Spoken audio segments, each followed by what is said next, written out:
92 to 95 FM.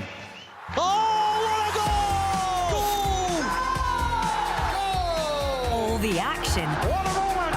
From all the biggest games. This is Sports Sound. Oh, it's a goal! From BBC Radio Scotland. Another goal!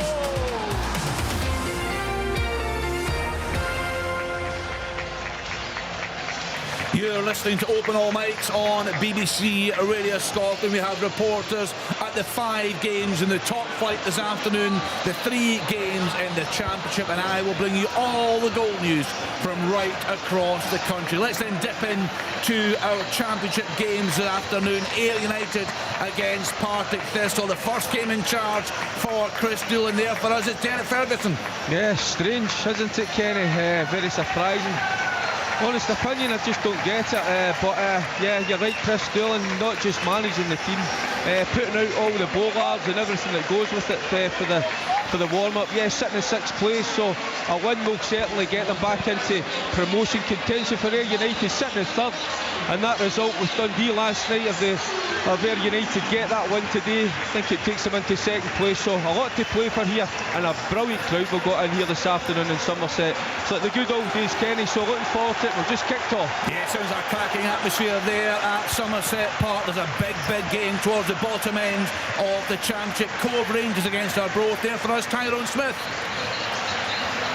Yeah, Kenny, almost 3/4 of the Championship season's gone, hasn't it? And Cove and Arbroath, well, they find themselves in a predicament they certainly would rather not be in. Arbroath, well, they are languishing 2nd from bottom. Cove, well, they're 1 place better off in 8th. So when you take all of that into account, Kenny, you start to see why this afternoon's meeting between the sides is so vital. I would go as far, in fact, to suggest it's the most important 90 minutes of the season so far for both teams. Cove go into it 4 points above today's opponents and are looking to open up some serious breathing space between themselves and the relegation playoff place. But Arbroath, well, they know if they can win, it really will be game on in terms of trying to claw their way out of the current predicament. There's a brilliant atmosphere here. You can probably hear in the background more than 500 Arbroath fans. They've made the trip north, something which well, really highlights the significance of this one. Kenny.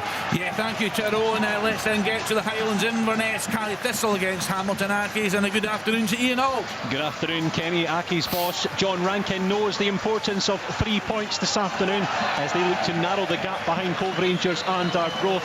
Standing in their way this afternoon, a Carry Thistle side. Oh, in fact, they've almost taken the lead. Daniel Mackay prevented inside the 6-yard box. Cally Thistle, who are unbeaten in the league so far in 2023, fresh from booking a Scottish Cup quarter-final and still chasing down a playoff spot. They started well inside the first 30 seconds this afternoon, Kenny. Thank you, Ian. Let's then get back to Easter Road. Michael Stewart, the team news there.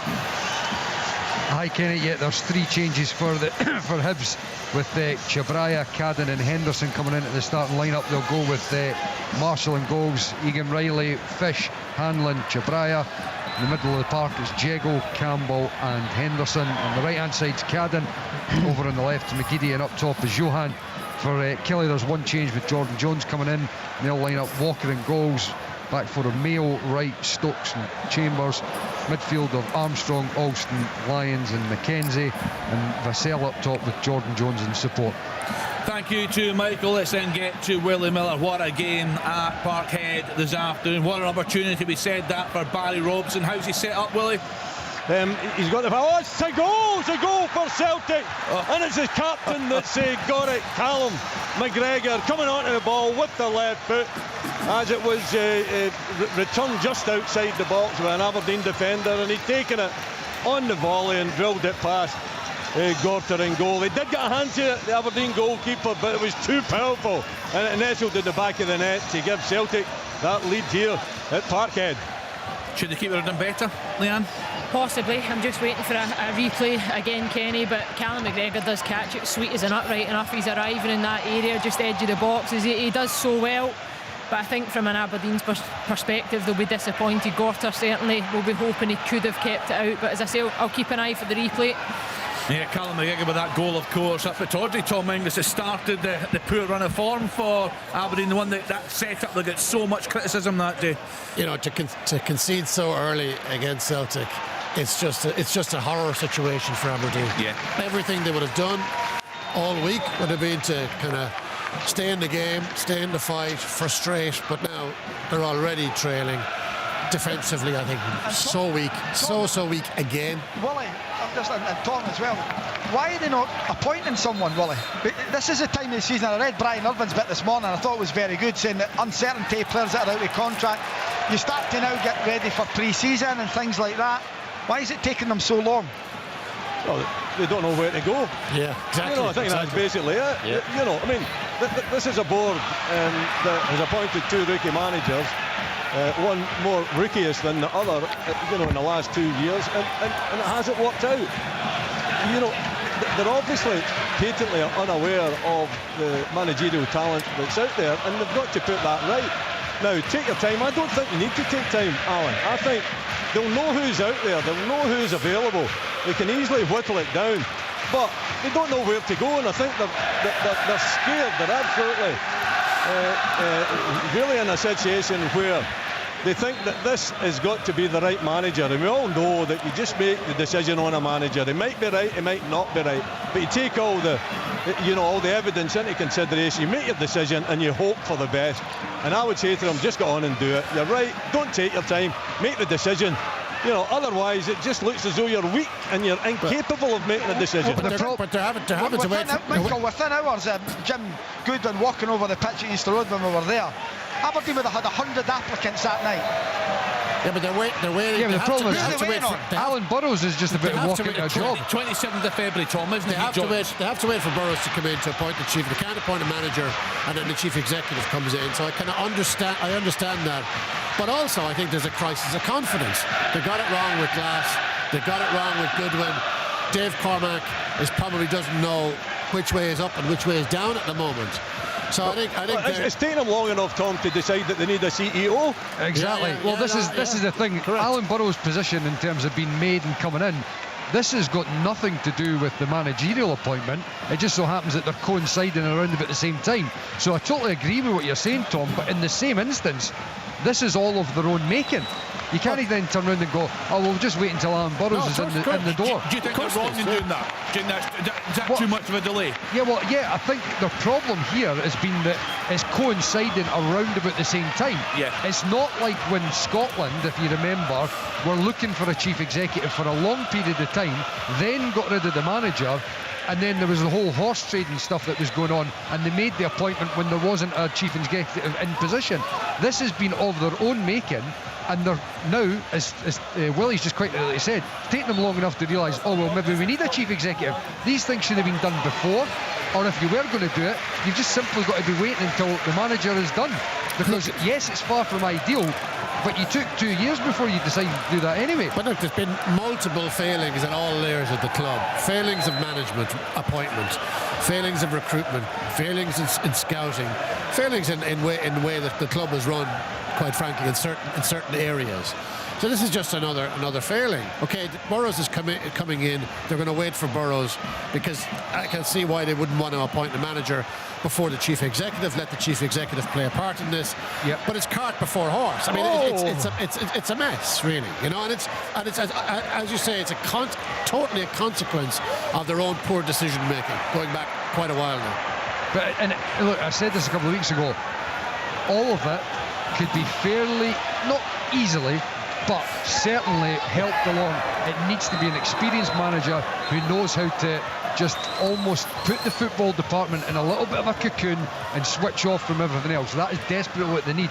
As much as this is a big crisis that's going on at the club, it can be resolved without a great deal of difficulty as long as they get a good experienced manager in the door. And it looks, Will, as if they're getting absolutely battered this afternoon. Absolutely. Yeah. The conversation's been so good that I've been forgetting about the football, guys. Come on. Give me a break. By the looks of this, Willie, Celtic could be about 3 up already. They could be, yeah. They've had chance after chance. Aberdeen with a 5 at the back. The 5 is pretty much parked. It's not working. They've got to get the wing back further up the park. They've got to give the Celtic something to think about. They've just been battered. Well, it looks like a training drill. The back 5 of Aberdeen have been told they cannot leave the penalty area. I've seen it before, Leanne, at Pittodrie, if you remember back to that afternoon, and it's not acceptable. when you go to Celtic Park, perhaps in the early stages, you know, you can understand, keep it tight. But the minute you lose that first goal, you've got to change it a little bit. You just can't, you know, meekly give in to Celtic. And it could be 3, it should be 3, because we've had 2 excellent chances that's just went by the post. So, you know, I think Barry Robson. Paisley, and it's Declan Gallagher. Fantastic ball in from Ryan Strain, met flush on the forehead by Gallagher. St Mirren have absolutely battered Ross County so far and thoroughly deserve this lead. It's St Mirren 1, Ross County 0. Yeah, it's a good header, Rory. He does really well. Rises tallest, good delivery, right enough, difficult to defend at the front area like that. But I think Declan Gallagher might be getting another coffee tomorrow. Yeah, wonderful header. Yeah, he had his fun, that's for sure, with the tears. Montrose 1, FC Edinburgh 0. Terry Masson on 4 minutes with that goal there. Willie brought us news of that early goal for Celtic. Callum McGregor in the 2nd minute. Celtic 1, Aberdeen 0. What's happening in the early stages at Almonvale, Alan Preston? It's all Rangers, as you can imagine. The Taverniers had a shot over the crossbar. Rangers have had 3 corners now in the game. They have another one now which Barisic will take. Livingston defending manfully, but dangerous ball coming in. Cleared. It's 0-0 here at the Almonvale. So Declan Gallagher with that goal on 7 minutes there. Craig Easton, early stages at Tannadice. Well, it's a lively start with the home side, Kenny. It's almost like the United teams used the momentum and the atmosphere. Offside flag's gone up straight away. Sakala gets to the byline, or Morelos, whips it across. Sakala, I think, puts it in. But the flag goes up instantly. Ball's in the back of the net, flag up. Yeah, I was just saying, it's almost like they've used the momentum, the atmosphere that was created with the parade of the trophy, the league trophy to the legends earlier on. They've been on the front foot, they've created a chance after 2 minutes. Aziz Beach went down the left-hand side, fired one in, and Remy Matthews made a good save, and there's been multiple corners thereafter. So yes, they're on the front foot. They're trying to use the fan. There's a good crowd inside Tannadice. They're trying to use the fans, getting behind them. You could hear them in the background here. So we're looking forward to a good game. St Johnstone still to find their feet, but they're defending well. No question, Alan, with that offside. It wasn't even marginal.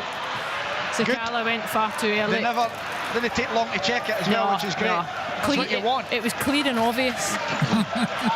So they didn't have to go to VAR. No VAR yet. So far, so good. No. Under 12 minutes gone. It's only a matter of time. Let's go to the championship. No VAR free zone. Yeah, just looking at the Aberdeen job, and I don't know what the latest is. I've not seen anything today, but if there's a chance for a couple of blocks in the box from Kilmarnock, there was a shot from Chabraya that was blocked. They were calling for a handball. I don't think it was. I think it came off the body of one of the Kilmarnock defenders, or if it did hit the arm, he was right in front of his body. But yeah, I was just going to say, I don't know what the latest was, and I don't know if it was realistic or not, but obviously Gordon Strachan's name got mentioned with Aberdeen job, and I tell you, if there was a sniff of that, Aberdeen should be all over it as far as I'm concerned. I think that would be a perfect appointment. Tom, let's get you that in a minute. Scott Rennie's an Aberdeen fan. He's got in touch with Twitter. Maybe Aberdeen can't find anyone of the quality they need, but surely Gordon Strachan's of that quality. Gordon Strachan is an absolute standout. I think Gordon Strachan of Celtic vintage, he has not been a manager for a long time. Ended badly with Scotland. I'm not sure. I think he's been out of the game a long time. Maybe his time has passed as manager. Chance. Well, no he's chance. been director of football at Dundee? But based on, he did a great job there. I think it depends if he's got the energy at all. Is it not if he's got the energy and he's got the will? I think it's a decision that Gordon would have to make. What do you think of that, Willie? I'm not. I think experience-wise, I'm with Michael. I think he's got a lot of very admirable qualities. Bags of experience, and that I think they need an experienced manager. I just don't know if he's got the energy and the drive left in him. I would have to have that conversation, and believe me, I haven't had it yet. Been a long time since Gordon Strachan has been a good manager. No, Tom. It's number 2. Well, it's a fact. Hey man, go Willie. Hatate gets it. Number 2 to Celtic. Torn apart at the back again. Everyone stood up. Onto his right foot and just slips it into the back of the net. Too easy for Celtic. Aberdeen go down 2-0 here early in this game. That's not a fair assessment of Gordon Strachan as far as I'm concerned. He lost his job at Scotland, and right up until when he left. Who are you talking about though, Michael? Gordon Strachan. No, Tom saying that he's whose opinion? What? Tom English just said. Tom's opinion. Right, he just said he's not been a good manager for a long time. His last job was the Scotland manager, and right up until when he left the post, it was right on the cusp whether he should have stayed or not. He had Scotland almost qualifying in a period of time when it was very difficult to the landscape now. Yes, you could argue he's been out the job for a while, but for me, I'd have no qualms. My only issue would be, as Willie's just mentioned, you speak to Gordon himself, has he got the passion and the hunger to do the job? If he had, I would give him the job in a heartbeat. Yeah, well, you know, we're here to agree and disagree. I would disagree with that, Michael. I think he's been out of the game for too long. Let's hear some opinions from Aberdeen fans. Out the game, I'm not disagreeing with you in regards to that. That's down to whether Gordon would want to get back into it or not. The assessment of him being not a good manager for a very long time is not a fair criticism, in my opinion. Well, it's been coming up for 6 years since he left Scotland. Experience, Kenny, what about Craig 6 Levein? years. Craig Levein, can you see that up there? He doesn't seem to get quoted for jobs now. It's an interest. I don't know the answer to that. You just look at the job he did at Hearts. Are you actually having a laugh? No, having a laugh. Experienced Scotland manager, why not? You should try management, Michael. Ask Alan. You should try it yourself. Ask Alan. But Michael, you're coming at this. Michael, we know you come at this from a different perspective. No. Look, Kenny, I've always been upfront and honest, and I think my criticisms of Craig Levein have borne fruit and have been correct. Not a good manager. And if you're wanting to talk about, being out of the game, he's been out of the game for a couple of years now, and no wonder he's not lined up with any jobs, because he did a horrific job at Hearts. So it's okay for Gordon Strachan to be out of management for 6 years, but it's not okay for Craig Levein to be out of management for a couple of years. Listen, I think Michael. Listen, Tom. I think Michael is talking about the job that both these guys did. You know, and I don't have to speak in defence of Michael. He's more than capable of doing that himself. But that's the point he's making, not the fact that they've been out of the game. And it's my club you're talking about as well. Okay, so I think Gordon, if he's got the energy, he's got the appetite to it, I think he's a good enough manager. He's got enough experience to take it on and do really well. But I don't know if he's got that drive, and you're going to need it at Aberdeen. You're going to need it. If you get the drive and the determination to get in there in some capacity. Who, me? Yes. No, I've been there before. I've done it. I've been on the end of the long knives as well. So no, not me. I think it'd be an interesting dynamic between Gordon Strachan and the chairman, Willie. It would be, yeah. Absolutely. Because you don't think the chairman is going to sit meekly and not have an input into what's happening at Aberdeen. Well, that's how I'm saying. They're waiting on Alan Burrows coming in. CEO or not, I can assure you. Kenny, you ask Alan Preston his views on Craig Levein job at Michael, give it a rest on Craig Levein, for goodness sake. This is not about Craig Levein, despite what you want it to be. Tom, we were talking about this, and I'm saying that Kenny was going to touch on the point. It's nothing to do with Craig Levein. What are you talking about? What are you talking about? His name was brought up, and I'm saying it is not even comparable to put his name in the same bracket as Gordon Strachan. Right, if we overlook Hearts, second time we've overlooked that. Good manager at Dundee United. Clearly. Right. Stirling Albion are down to 10 men. By the way. That's embarrassing. What? The comments that are coming out there. And any time I try to pass comment on it, somebody tries to belittle it. And what I'll say is, my criticism of him has borne fruit and has been shown to be correct. A horrendous job at Hearts, where he was director of football and manager. He basically sent the club down. He had horrific signings of the club. 96 players. 96. Goal at Easter Road. Right, go for Hibs 1-0 up. Goodness. It was a corner kick from Aidan McGeady.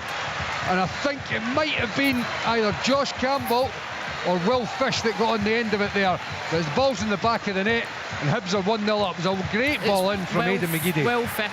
Yeah, been in a decent run at form, haven't they? McGeady's been great this season. Annan have just going to goal up at home to Stirling Albion. Stirling have just had a player sent off in that game there. Blair Curry on 14 minutes. Chance? Yeah, chance in Inverness. Kenny for Billy Mackay. I don't know how he's missed from 6 yards out. He's beat the goalkeeper, but he's come off the post. Cali Thistle really should be 1-0 up. 0-0 in Inverness. What's happening then, Derek Ferguson? How are Thistle looking under their new manager? Yeah, they're the better side at the moment. They're playing the better football. Ayr United a little bit more direct, trying to find obviously Akinyemi up top and Bryden who's playing up there, so they're a little bit more direct. Thistle playing a little bit more football. They missed a chance early on, but didn't want to butt into the good conversation the guys were having. It was Dowds who's had to come off actually. He come off with an injury. Danny Mullins went on, but he just squared it across, and it was Tiffany just trying to scramble into the back of the net, but in the end it was the keeper.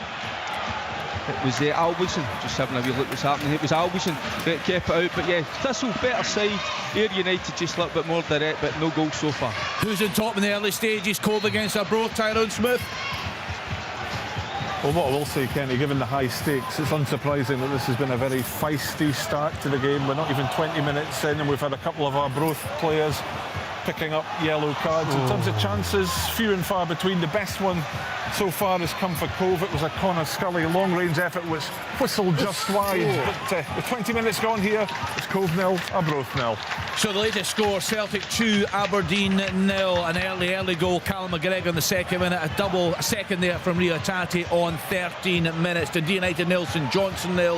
Hibs 1, Kilmarnock 0. Will Fish just putting Hibs ahead there on 16 minutes. Livingston 0, Rangers 0, St Mirren 1, Ross County 0. Declan Gallagher with a goal in that one. Into the Championship, 3 games today, all goalless. Ayr Partick Thistle, Cove Rangers Arbroath, Inverness Cali Thistle against Hamilton Accies. Into League One, Clyde 0, Peterhead 0, Dunfermline 0, Airdrie 0. They started a cracker last week. What a comeback from the Pars in that one. Falkirk 0, Alloa 0, Kelty Hearts 0, Queen of the South 0, Montrose 1, FC Edinburgh 0, and in League 2, Annan 1, 10-man Stirling Albion 0.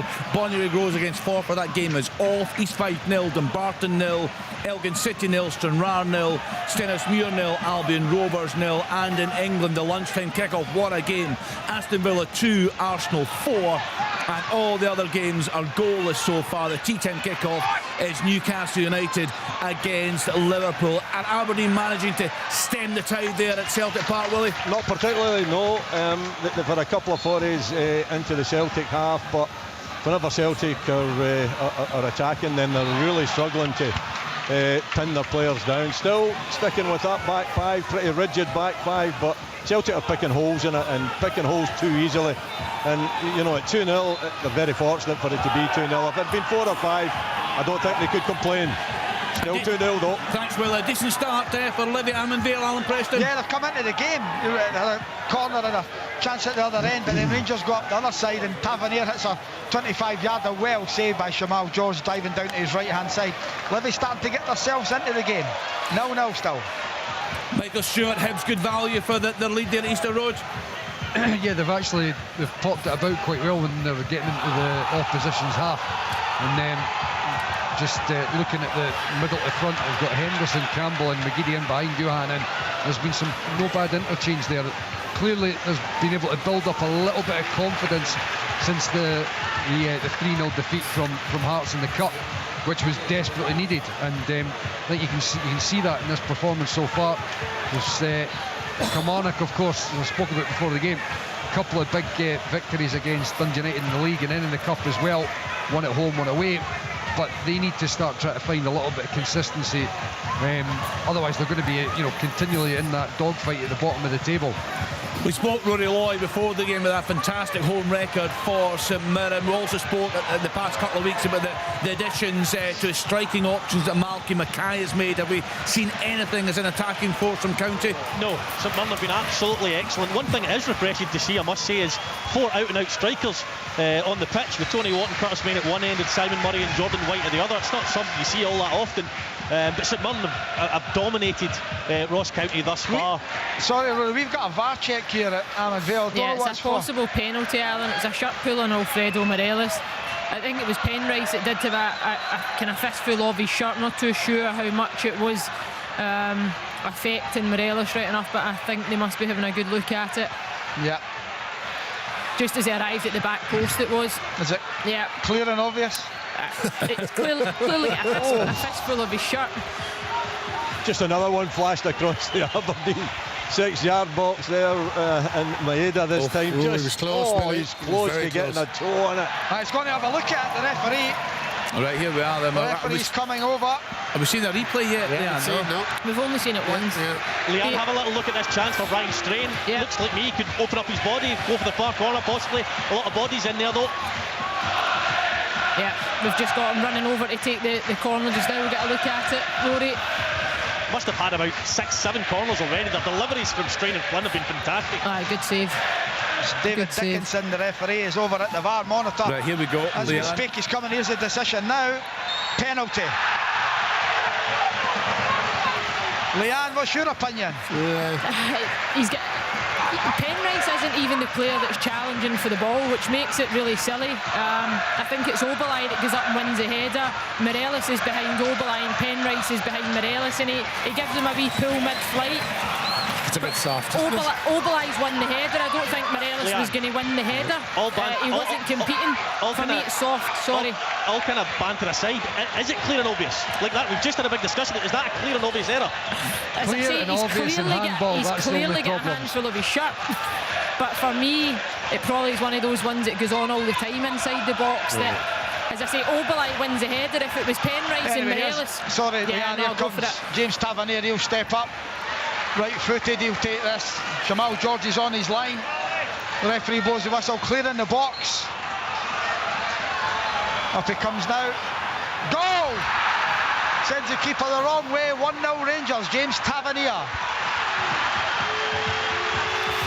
It's one of those ones where Rangers fans will say there's a clear pull on his jersey, it's a penalty, and others will say it was a tiny little tug. It didn't make any material difference to Morelos, and it will go on endlessly about that. The reason I asked that was because it was actually refreshing to hear Hugh Dallas say that the referees are getting involved in far too much. It's something I've been saying for weeks and weeks and weeks. They get involved in far too much. They cause their own controversy, and they cause their own problems by getting involved in decisions which aren't even close to clear and obvious. I thought he spoke well, Rory. Yeah, he did. He did, and it was refreshing to hear him saying that, because it's something. And I think that also eats into Alan's frustration, which is that it's taken too long. The reason it's taken too long is because it's not clear and obvious. Clear and obvious decisions are cleared up very quickly. I would not put that. Just my opinion. I would not put that into clear and obvious. No chance, Rory. And I think it was soft. It was the slightest of tugs, and it has not impacted on Morelos' jump or anything like that. Yeah, Hugh Dallas did speak very well, but he mentioned that Juventus Nantes game. I was watching it, and it wasn't a push as you described. It was a nudge, and the player took the opportunity, threw his arms up, knowing that, if the ball was going in that direction, what it was. It actually stopped the Juventus scoring, stopped the boy putting the ball into the back of the net. And to me, the referee goes over to the monitor, has a look, and you're thinking, he's got to see that, it's a nudge, and he puts the arms up.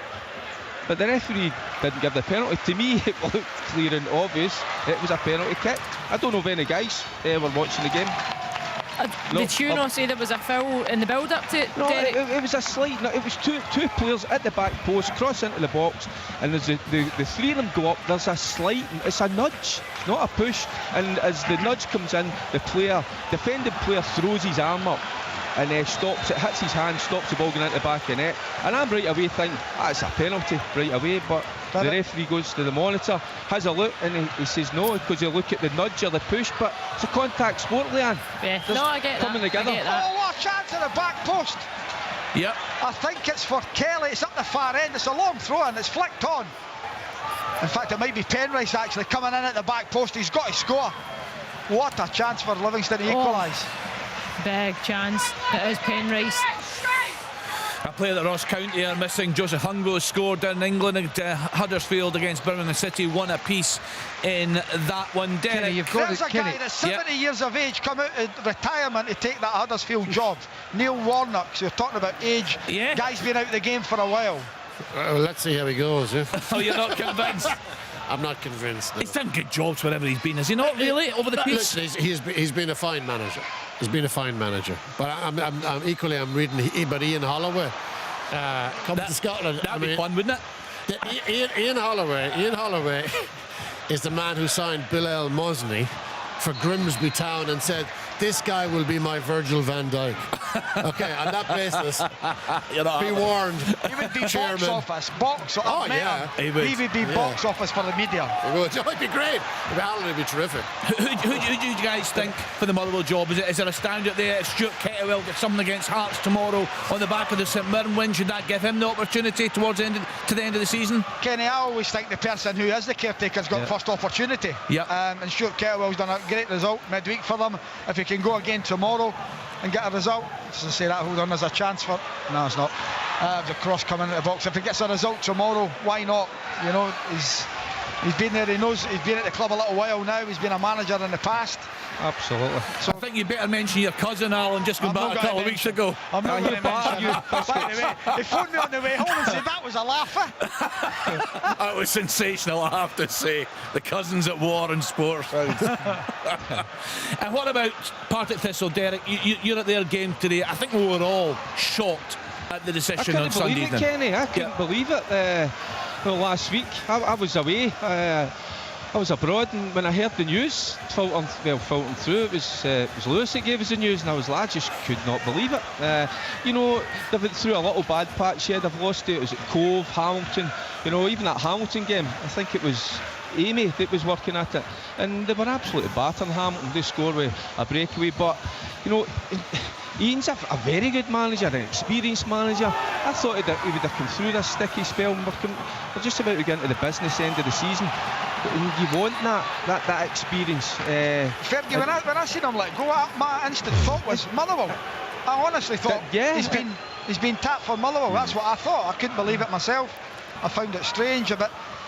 You talk to people, Biscuits, and you go, and I think we all can. Well, I think most of us agree. He's a top manager. So I just don't understand it. Well, I mean, there was a chap on a Partick Thistle fan. I expressed my surprise on Twitter about McCall leaving, and a St Mirren fan got in touch with me and says, "Look, have you watched them? The style of football is poor. The substitutions are poor. No, he deserves to go." Tom. But no, I know. Big chance for Ross County at the back post. I think it's Keith Watson. The ball's slung in from George Harmon, and it goes right to the back post, and he's stretching. It's a goal here at Tannadice. It's that man, Stevie May. Once again, he's got a griddy. And if St Johnstone fans are going wild, it was an excellent ball in from the right-hand side for Milka Halberd. There was only one man in the box, and they only needed one man. Stevie May's side foot finish. Whoa, past Mark Birighitti in the goal. 1-0 St Johnstone. Craig, how concerned are you for your former club? With Tony Asgar in the programme last week, I put a tweet out on the Friday night to say it was on. The amount of people that got in touch, the anger around that club, the frustration. Fans have been going for decades, staying away. A very inexperienced manager at the helm. How concerned are you? Well, the fans have turned out today, Kenny, and we're hoping to see a really good performance. Like I said, Dundee United started really lively. It's been an end-to-end game. Both sides have had sort of half chances. It's been a really good game. Both sides actually realised the importance of this game, starting on the front foot. But yeah, I'm worried because when Dundee United go a goal behind, they really struggle. They don't score enough. You know, so you can argue that about St Johnstone as well, but they've got the upper hand in this game. If they can consolidate this, then, you know, Dundee United are in a really, really precarious position. Sorry, just to finish off my Ian McCall point, that league, that championship is bonkers. Yes. You know, there's very few clubs aren't reaching consistency. They might have a bit of consistency, then they lose it. So Partick Thistle are not in a bad position. And it's the substitutes, Danny Mullen, that's come onto the park. Put in a bit into the net. It's a great cross on the right hand side. We've seen a great cross. It was kind of floated. You expect there's two big centre backs of United to deal with it, but Danny Mullen in between the two of them. Not the cleanest of headers, but it's in the back of the net. So Thistle into the lead. And Tom, that's what I'm saying about Thistle. This is what I've witnessed all season. They're dominating this game. Not had many chances, but they're missing Graham. Obviously up top, Dowds has had to go off an injury. So maybe that's that department have struggled a little bit, but this is a Thistle I've watched all season. Like, I mean, the problem is, I mean, there's, you know, the owners of the club, all of that, there's kind of turbulence there. But the division is crazy. Tom, and you just got to get into the playoffs and see how it goes. You would not pick a winner with any certainty. No chance, Alan. No chance. Kenny, just going back on the Dundee United thing, we've got the owner here today, Mark Ogren. Yeah, I thought I saw pictures coming in actually. Yeah. You know, and I got a little bit of information before the game that, you know, Amy couldn't get an interview with Liam Fox because he was in a meeting with the chairman before the game. Wow. Yeah, well, that's a strange one for me because, you know, as a manager, you want to focus on that game. Everything's leading up to kick-off. That you're, okay, your team's out warming up, but you're maybe fine-tuning a few things. You're going through the game in your head, you know, what the scenarios. So that was a bit of a strange one. It's not, if I was a manager, it's certainly not what I would want to be doing sort of 15 minutes before kick-off. It's a strange one, Willie, isn't it? It is, but maybe he was just picking the team, Kenny. I don't know. You know what, like some chairmen are, some owners, they like to have an input into the actual selection of it. So I've heard anyway. I didn't have that issue myself when I was a manager for a short period. But yeah, it is. I mean, it's strange to have a meeting like that. Surely you leave it until after the game. You know, the manager should be focused 100% on his team and the job in hand. The job in hand is to get points. So I think that just interferes with it. And I don't really understand why he needed to have the meeting, you know, before the game. Sounds really strange. A lot of strange things happening at Dundee United. Tony Ashgar, some of his stuff with you, Kenny, on the club channel as well. I thought there was some hair-raising stuff that he was mentioning there. But nothing as hair-raising as the slide in the team's fortunes. I thought post-World Cup, I thought the bit of quality that they had was beginning to tell. They got a few decent results. I thought they're going to get out of this. There's too many good players there, but they've got into a slump again. What I will say, Tom, is I thought Ian Hart's was playing really well just after the break. He was doing really well. He's out injured long term with a hamstring. We've got Ryan Edwards, the captain, out today. Listen, I'm not making excuses. Aziz Biach was out for a bit. I don't know, maybe a little bit of a come down after his World Cup exploits. There's been a few factors. They've only got one striker that's really, you know, get any sort of pedigree, and that's Stephen Fletcher. If he's not playing well, if he's not scoring, Dundee United really struggle. Listen, they've got a lot of good players in there, but they're good players when the team's doing well, and at the moment they aren't. There's an injury concern at Easter Road. Aidan McGeady's gone down. They were on the break. He was sprinting down the left-hand side. It's either his calf or his hamstring that's gone, and he's down on the deck. It looks like his afternoon is over. Up until this point, Hibs have been pretty good. The last 10 minutes or so, they've had a couple of strikes on goal, some good saves from Walker in the Kilmarnock goal, and this was another chance. They were breaking up the park. Eli Yuhan was in the middle of the goal. He was going to, all he had to do, McGeady, was slide the ball across, and Yuhan would have been through one-on-one, but he pulled up injured, and it looks like his afternoon is over. So in the top flight, Celtic 2, Aberdeen 0, Dundee United 0, St Johnstone 1, Hibs 1, Kilmarnock 0, Livingston 0, Rangers 1, St Mirren 1, Ross County 0. In the Championship, Ayr United 0, Partick Thistle 1, Cove Rangers 0, Arbroath 0, Inverness Cali Thistle 0, Hamilton Accies 0. In League 1, Clyde 0, Peterhead 0, Dunfermline 0, Airdrie 0, Falkirk 0, Alloa 0, Celtic Hearts 0, Queen of the South 0, Montrose 1, SC Edinburgh 0, and in League 2, Annan 1, 10-man Stirling Albion 0, East Fife 1, the leaders Dumbarton 0, Elgin City 0, Stranraer 1, Stennismuir 0, Albion Rovers 0, and in England, the lunchtime kick-off, Aston Villa 2, Arsenal 4, no goals in the 3 o'clock kick-off so far in the English top flight. You kicked us off with the first goal of the day at Celtic Park, Willie Miller. It seems to have stabilised Aberdeen. Is that fair? Wally's behind the settee. Yeah, they've got 2 goals and another 4 or 5 opportunities. Ball flashing across the face of the goal. Shots that are taking deflection. Aberdeen parked in their box. And they barely laid a glove on Celtic. They've had 1 or 2 forays into the Celtic half, but it's a game that's completely dominated by the home side. Well, yes, just looking at the shape, I don't understand why Aberdeen are a back 5. No. Because O is playing through the middle. Now, by all accounts, he's not as dynamic as Kyogo. He doesn't look to me like he's playing offside the way Kyogo does in working a back line. You've effectively got 3 centre-backs picking up 1 guy. Yep. You've got an overload in the middle of the pitch. There's no pressure on the ball until they get to the edge of the box, and then it's shooting in. That's what it looks like. Honestly, it's like a training session. Yeah, why would you not have changed the shape even at 2-0 now, and went man for man? You can still drop into a back 5 if you need to at times, but go and have an extra player in the middle of the pitch that might actually stop Celtic playing and Oh no, he's in again. Oh, what a save. Jota, left foot, strike, penalty spot, all on his own. And there he was, Gorter down to his left-hand side. A really good save, top quality. Look at the space that he has. Should have been another goal. The pass is incredible. But how it's able to beat a full midfield line and a full back line is even more incredible. Just on your point, it's dead easy to change like mannequins. But it's dead easy to change it. What's he done? Is it? He's just offside. Oh, he's just offside. Just offside. Lovely ball. Mackenzie can play left back, and Johnny Hayes, goes up, and so it's not difficult to change it to a back four. The personnel, without actually making a change to the personnel, you can easily change. So what's happening here? There's a yellow card that's going to be for Stephen Kelly for a challenge. I'm talking about me. I'm talking about me. The referee is. Willie, I think there's a possible penalty on penalty Maeda. check. But I think initially Jota was offside though for that through ball, so I don't know if they're going to possibly need to go back and look at that. Johnny Hayes I think he had a bit more time to clear it. Maeda nicks in to take the ball, and there's a bit of contact from behind. But certainly Jota did look offside initially from that Hatate pass. Yeah, and if the referee points to the spot, I'll not be able to tell you if it's a penalty or offside, because that's where he collected the ball, Jota, right on the penalty spot. So it's taking a bit of time. Marginal. We're just seeing a still image now of the Hatate ball through to Jota. Tom, thoughts on it? I think he's offside, but I mean, we wait. Jota, I know this could be a double bluff. Big goal in League One, Dunfermline 0, Airdrie 1, Ben Stanway in 38 minutes. They started out a 7-goal thriller last Saturday. So we still wait at Celtic Park. Still waiting, yes.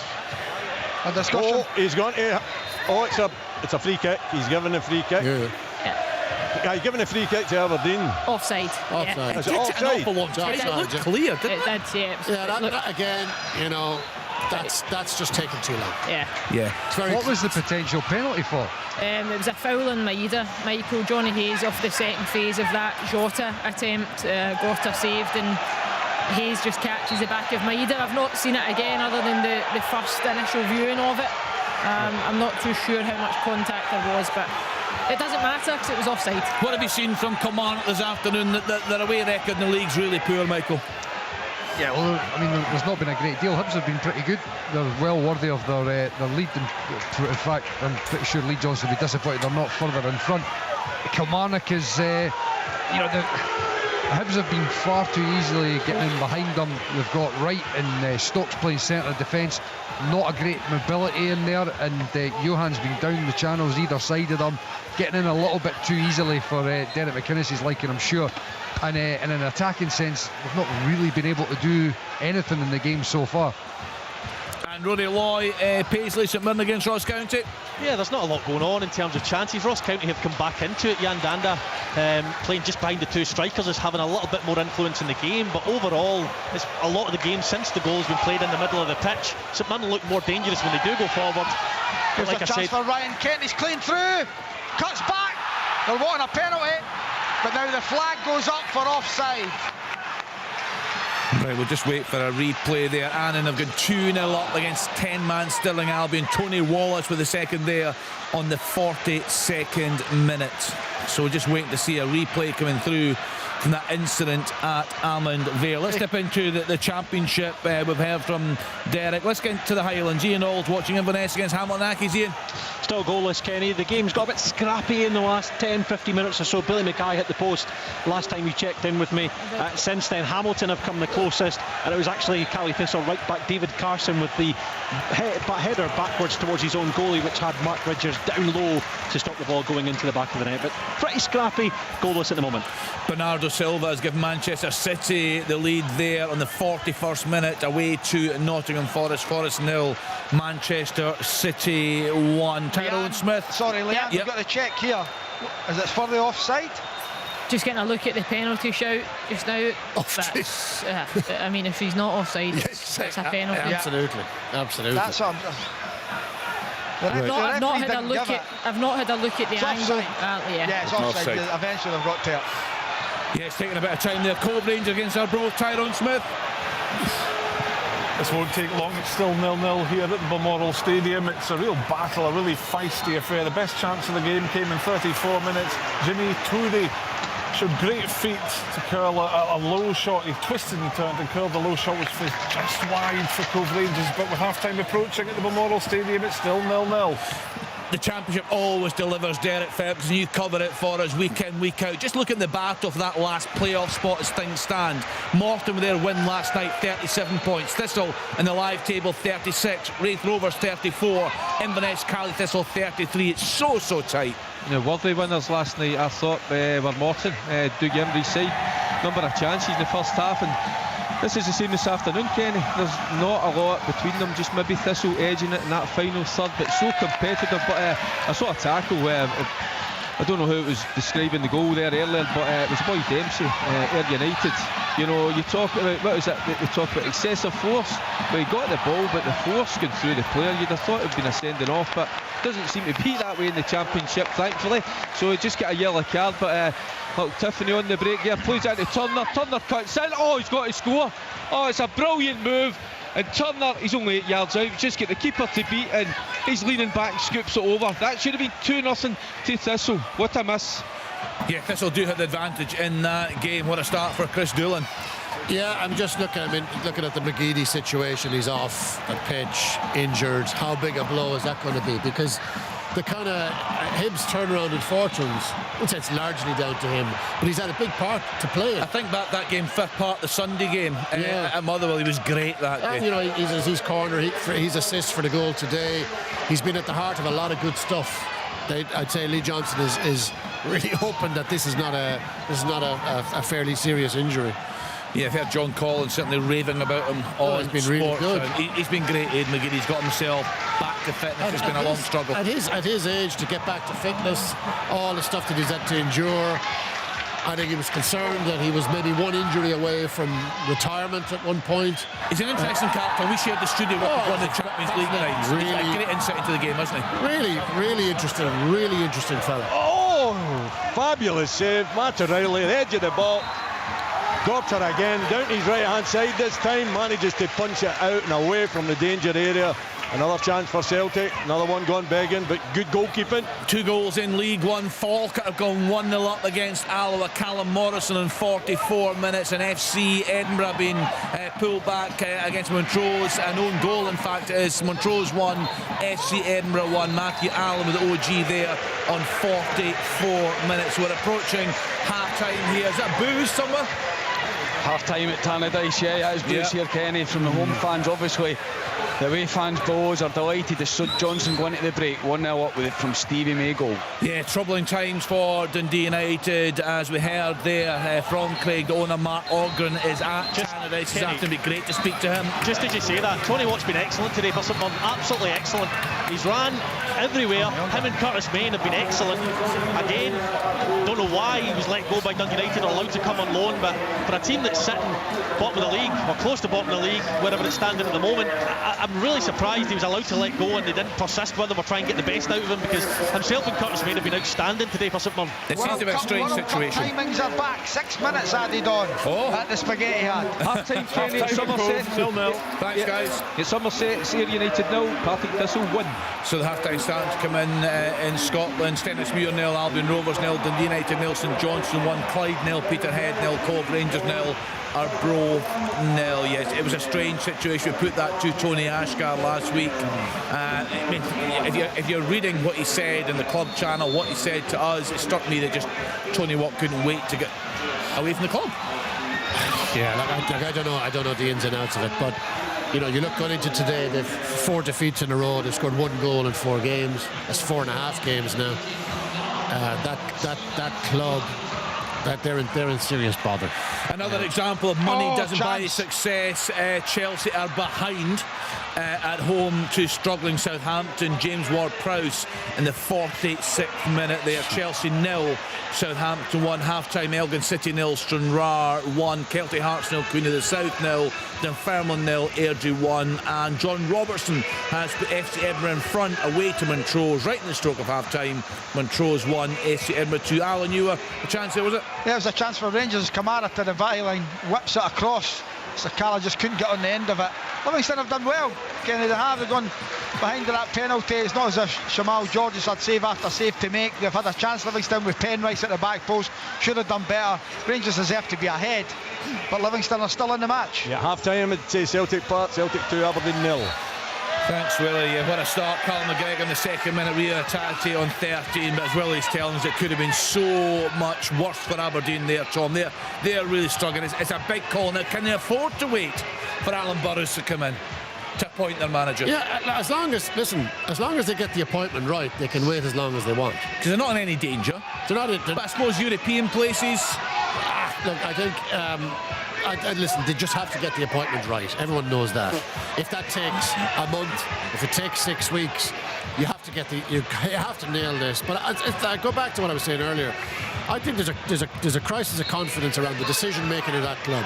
They've recruited badly for too often, in terms of players, in terms of managers, in terms of coaches. Burrows has a big job to do, and he's well regarded, but this is a step up for him. And it's no longer about Motherwell and keeping them in the league. It's about Aberdeen and looking up the way. Well, Gary Park's an Aberdeen fan. He gets in. Well, Michael, Gary Park's an Aberdeen fan. He gets in touch a lot. St Mirren 1, Ross County 0. Sorry, he says, I'm with Michael. Would take Gordon Strachan 3 league titles with Celtic in a row. Yeah, half time at Easter Road, it's 1-0, and enough. Tom's not having it, and don't be too critical of Tom. He's just wanting to have a go at Aberdeen here, but move on. Can we just speak about Aberdeen today, right? Celtic have had 372 passes, 300 of them in the opposition half. Wow. That tells you the way Aberdeen are shaped up today in that half of the pitch. It's incredible, miles off it. And this is one of the differences, I think, between Celtic and Rangers. Celtic had the ability to turn the screw and turn 1-0 into 2-0 quite quickly. Rangers still haven't quite got that knack yet. The League Cup's going to be a cracker, though, isn't it, the League Cup? Oh, it could be, well, based on the last game, the last league game, which I thought was a compelling game of football, the 2-2 at Ibrox. Yeah, the final should be a stormer. So just waiting on half time. You're a couple of minutes into that stoppage time, Al? I think we've got a couple of minutes to go. Yeah, we're well on. It's Rangers fans are delighted. 3/4 of the stadium is filled with Rangers fans, but Livingston and Davy Martindale, Davy's getting really frustrated. He's sitting or standing right in front of me. He's getting frustrated with the keeper's use of the ball with his feet. But they're in the game, they're really in, and that's what he'll be hoping for. Stay in the game as long as he can, then he can maybe push bodies forward. Still 1-0 though to Rangers. Yeah, that goal from the penalty spot, James Tavernier on the 24th minute. I was going to ask Leanne, disappointing result for the ladies again, Leanne.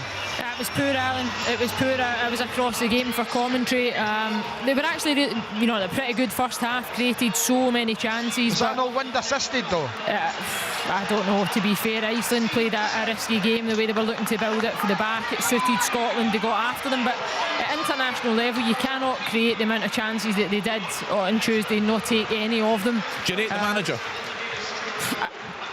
I don't know enough about him. From what I've seen in recent performances, there was slight improvements, but for me there's still too much trial and error. I think even today, the match against the Philippines, there was 10 players that changed from the 11 that started the game on Tuesday. I don't know if Scotland are that good right now that you need to make that level of changes. I think you need to find consistency, you need to find continuity, you need to work out who your best 12, 13 players are, because they're the ones that you rely on. Yes, there's a squad and there'll be players that will come in and complement at various different times, but I think you need to work out, there's Jen Beattie's retired, you're looking for, does that work with Rachel Corsie and Sophie Howard as a back two pairing?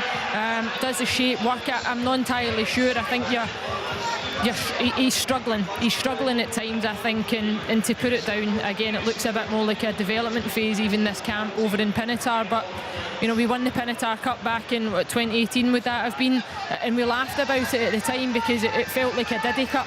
But actually when you look back in reflection, we should have been really proud, because at that moment in time we had a brilliant team and we really were at the top of our game, and I'm not too sure you can say that just now about the national team, but I could be wrong.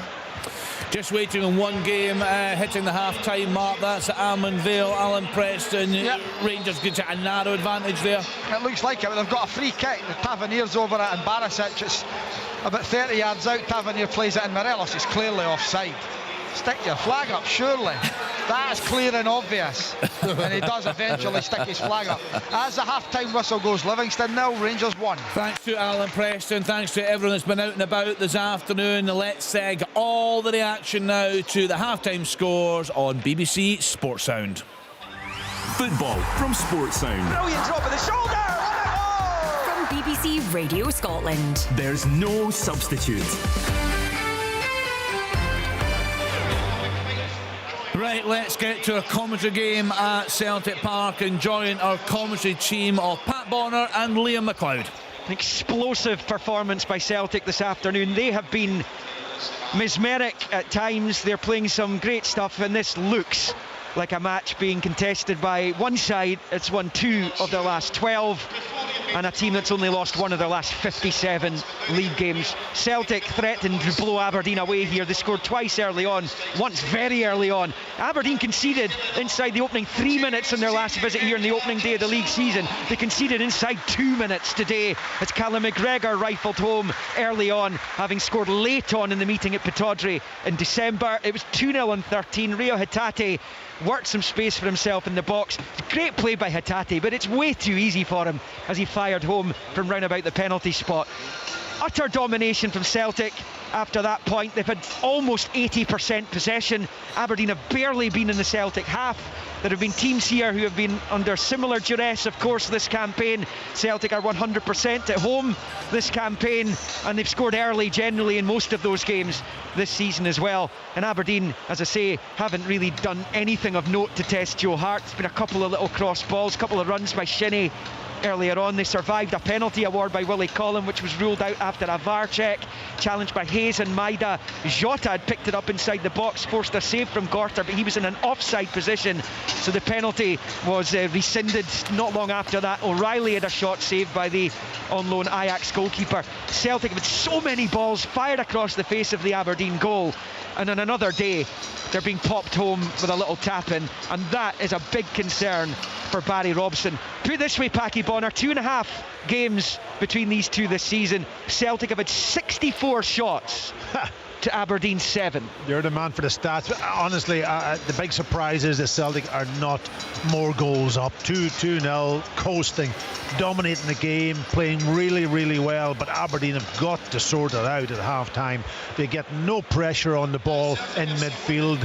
Celtic have been able to hit those little penetrating passes. They've created chance after chance, and fair play to them. That's been a big difference. There's very little sideway passing. It's all played into players who are in between the defence and the midfield, or inside the box at times, and we've seen where the goals have come from. So Celtic playing extremely well.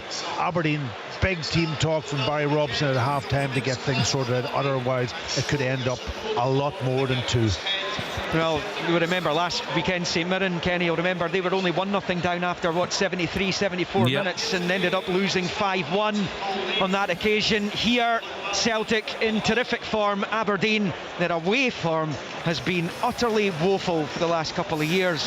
They've only won 6, Kenny, of the last 42 away league games. It tells its own story. Half-time here, Celtic 2, Aberdeen 0. Thanks to Liam and to Pat. Every time we look up at that screen, Celtic on the attack. Absolutely relentless this afternoon. A narrow advantage for Rangers away at Livingston. Online commentary of this one. Let's then get to a commentary team of Kenny Miller and Stuart Mitchell.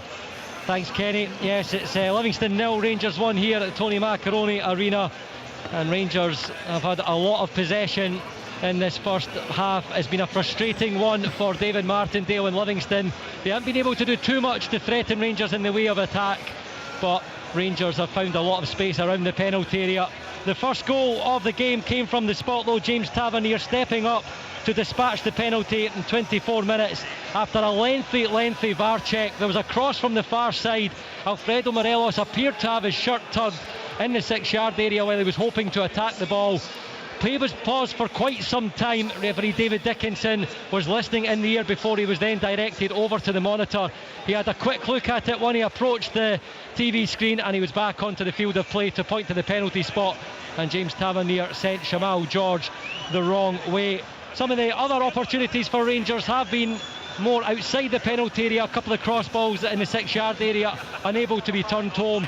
Livingston, they've only really had the one opportunity. James Penrice got on the end of a long throw from Nicky Devlin that Oberlai flicked on, but didn't get the right contact as he came in all alone at the back post, and the chance broke down. One of the highlights in that first half for Rangers, though, as Kenny Miller, I'm sure will agree, has been Fashion Sakala. He's been alert, his movement's been terrific, and he's been causing Livingston all sorts of problems in that first half. He sure has, and it's been a good battle down this side right in front of us with Sakala and James Penrice. He's been a constant threat, something I feel that Rangers need to be better at over the last, definitely this season, is making forward runs in behind the back line to try and disrupt defences, stubborn, solid defences, and he's done that all day long. You've even seen it on the other side, Glenn Kamara a couple of times making forward runs as well to try and free up space for Ryan Kent. But Fashion Sakala, most of the attacks have been coming down the side. He almost got a goal. We just went too early from a crossing situation from Alfredo Morelos in the first half, just slightly offside, but he's been a threat. He's probably been alongside I would say Raskin. I think he's been pretty solid. He's been the one that's controlled the game, but alongside Raskin, I think he's probably been the best performer. Absolutely. And David Martindale has looked angry at times. He's just not happy. It's not clicking when Livingston have the ball to try and put Rangers under any threat. Michael Beale may have wanted another goal for the possession that his side have enjoyed, but a big 45 minutes ahead in West Lothian. At half-time, it's Livingston 0, Rangers 1. And you can follow that one with Kenny and Stuart. There is online commentary from Almond Vale. Let's then get to Easter Road. Hibs against Kilmarnock with Michael Stewart. Aye, Kenny, it's the home side that find themselves 1-0 up at half-time. They've been the better team in the first half, continuing a good run of form that they're on since the Derby defeat and getting knocked out the Scottish Cup.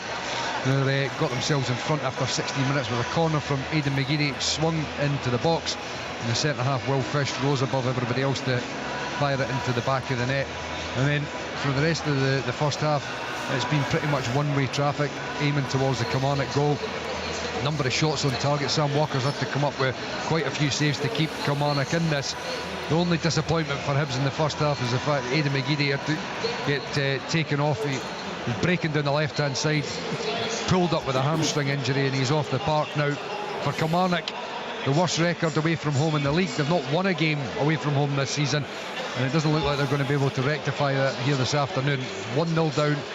It's the home side that have got their noses in front. Speaking of records, St Mirren have a terrific record in their home patch. They are up against Ross County this afternoon. There for us is Rory Loy. Yes, indeed. If there's ever an example of a game where stats should not be looked at, it's this one here. 54% possession for Ross County, considerably more passes for Ross County. However, St Mirren have been excellent. Their passing has been crisper, it's been more effective. They've walked the ball into wide areas and they've created several chances. Stephen Robinson will be delighted. The story of Ross County's half was summed up after 4 minutes just, when Jack Baldwin's attempted clearance cleared this whole stand and went out the stadium.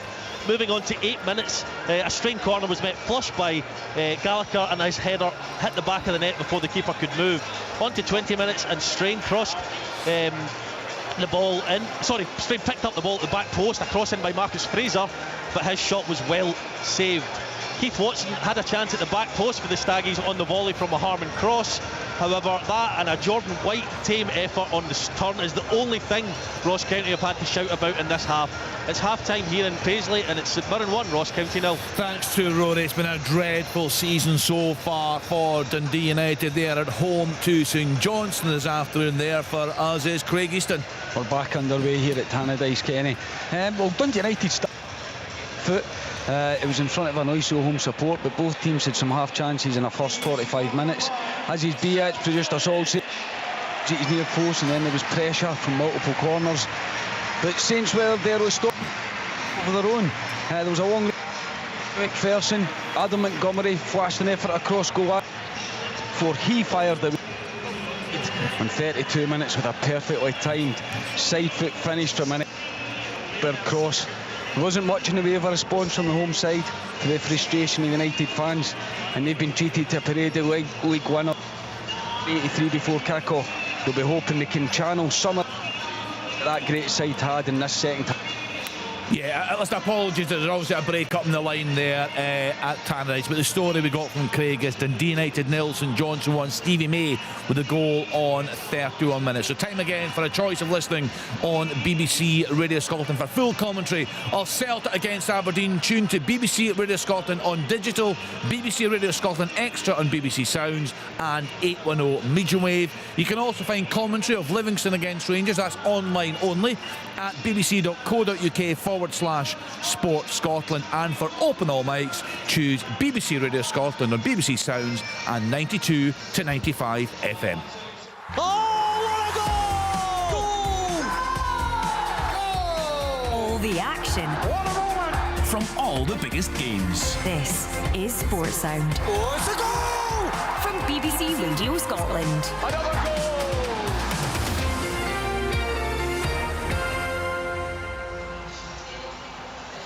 Welcome back to Open All Mics on BBC Radio Scotland. Celtic 2, Aberdeen 0, Dundee United 0, St Johnstone 1, Hibs 1, Kilmarnock 0, Livingston 0, Rangers 1, St Mirren 1, Ross County 0. In the Championship, Ayr United 0, Partick Thistle 1, Cove Rangers 0, Arbroath 0, Inverness Cally Thistle 0, Hamilton Accies 0. In League 1, Clyde 0, Peterhead 0, Dunfermline 0, Airdrie 1, Falkirk 1, Alloa 0, Kelty Hearts 0, Queen of the South 0, Montrose 1, FC Edinburgh 2, and in League 2, Annan Athletic 2, 10-man Stirling Albion 0. Bonnyrigg Rose against Forfar. That game is off. Hamilton! Yep, take it away. Yeah, straight from kick-off, Kenny. We've only played a minute, and Hamilton have been the brighter side at the start of the second half. They've hit Cally Thistle on the counter, and the goal has come from midfielder Lucas Daboli. That could be a huge goal for John Rankin's side. They've been in better form of late. Just to wrap up the scores in League 2, Stennismuir have just got a goal up at home to Albion Rovers. Elgin City 0, Stranraer 1, East Fife 1, the leaders Dumbarton 0. And in England this afternoon, at lunchtime, Aston Villa 2, Arsenal 4, Brentford 0, Crystal Palace 0, Brighton 0, Fulham 0, Chelsea 0, Southampton 1, Everton 0, Leeds United 0, Nottingham Forest 0, Manchester City 1, Wolves 0, Bournemouth 0. At 5:30, Newcastle are at home to Liverpool. So you're back underway at Celtic Park, Willie Miller. What on earth can Barry Robson, a very experienced player, a very inexperienced manager, I'm sure he's got designs on the job. What on earth can he do in this second half? Well, he can try and turn it around. He's made one change. He's taken off Majowski and he's brought on Coulson. So he's taken off a striker and brought on a defender.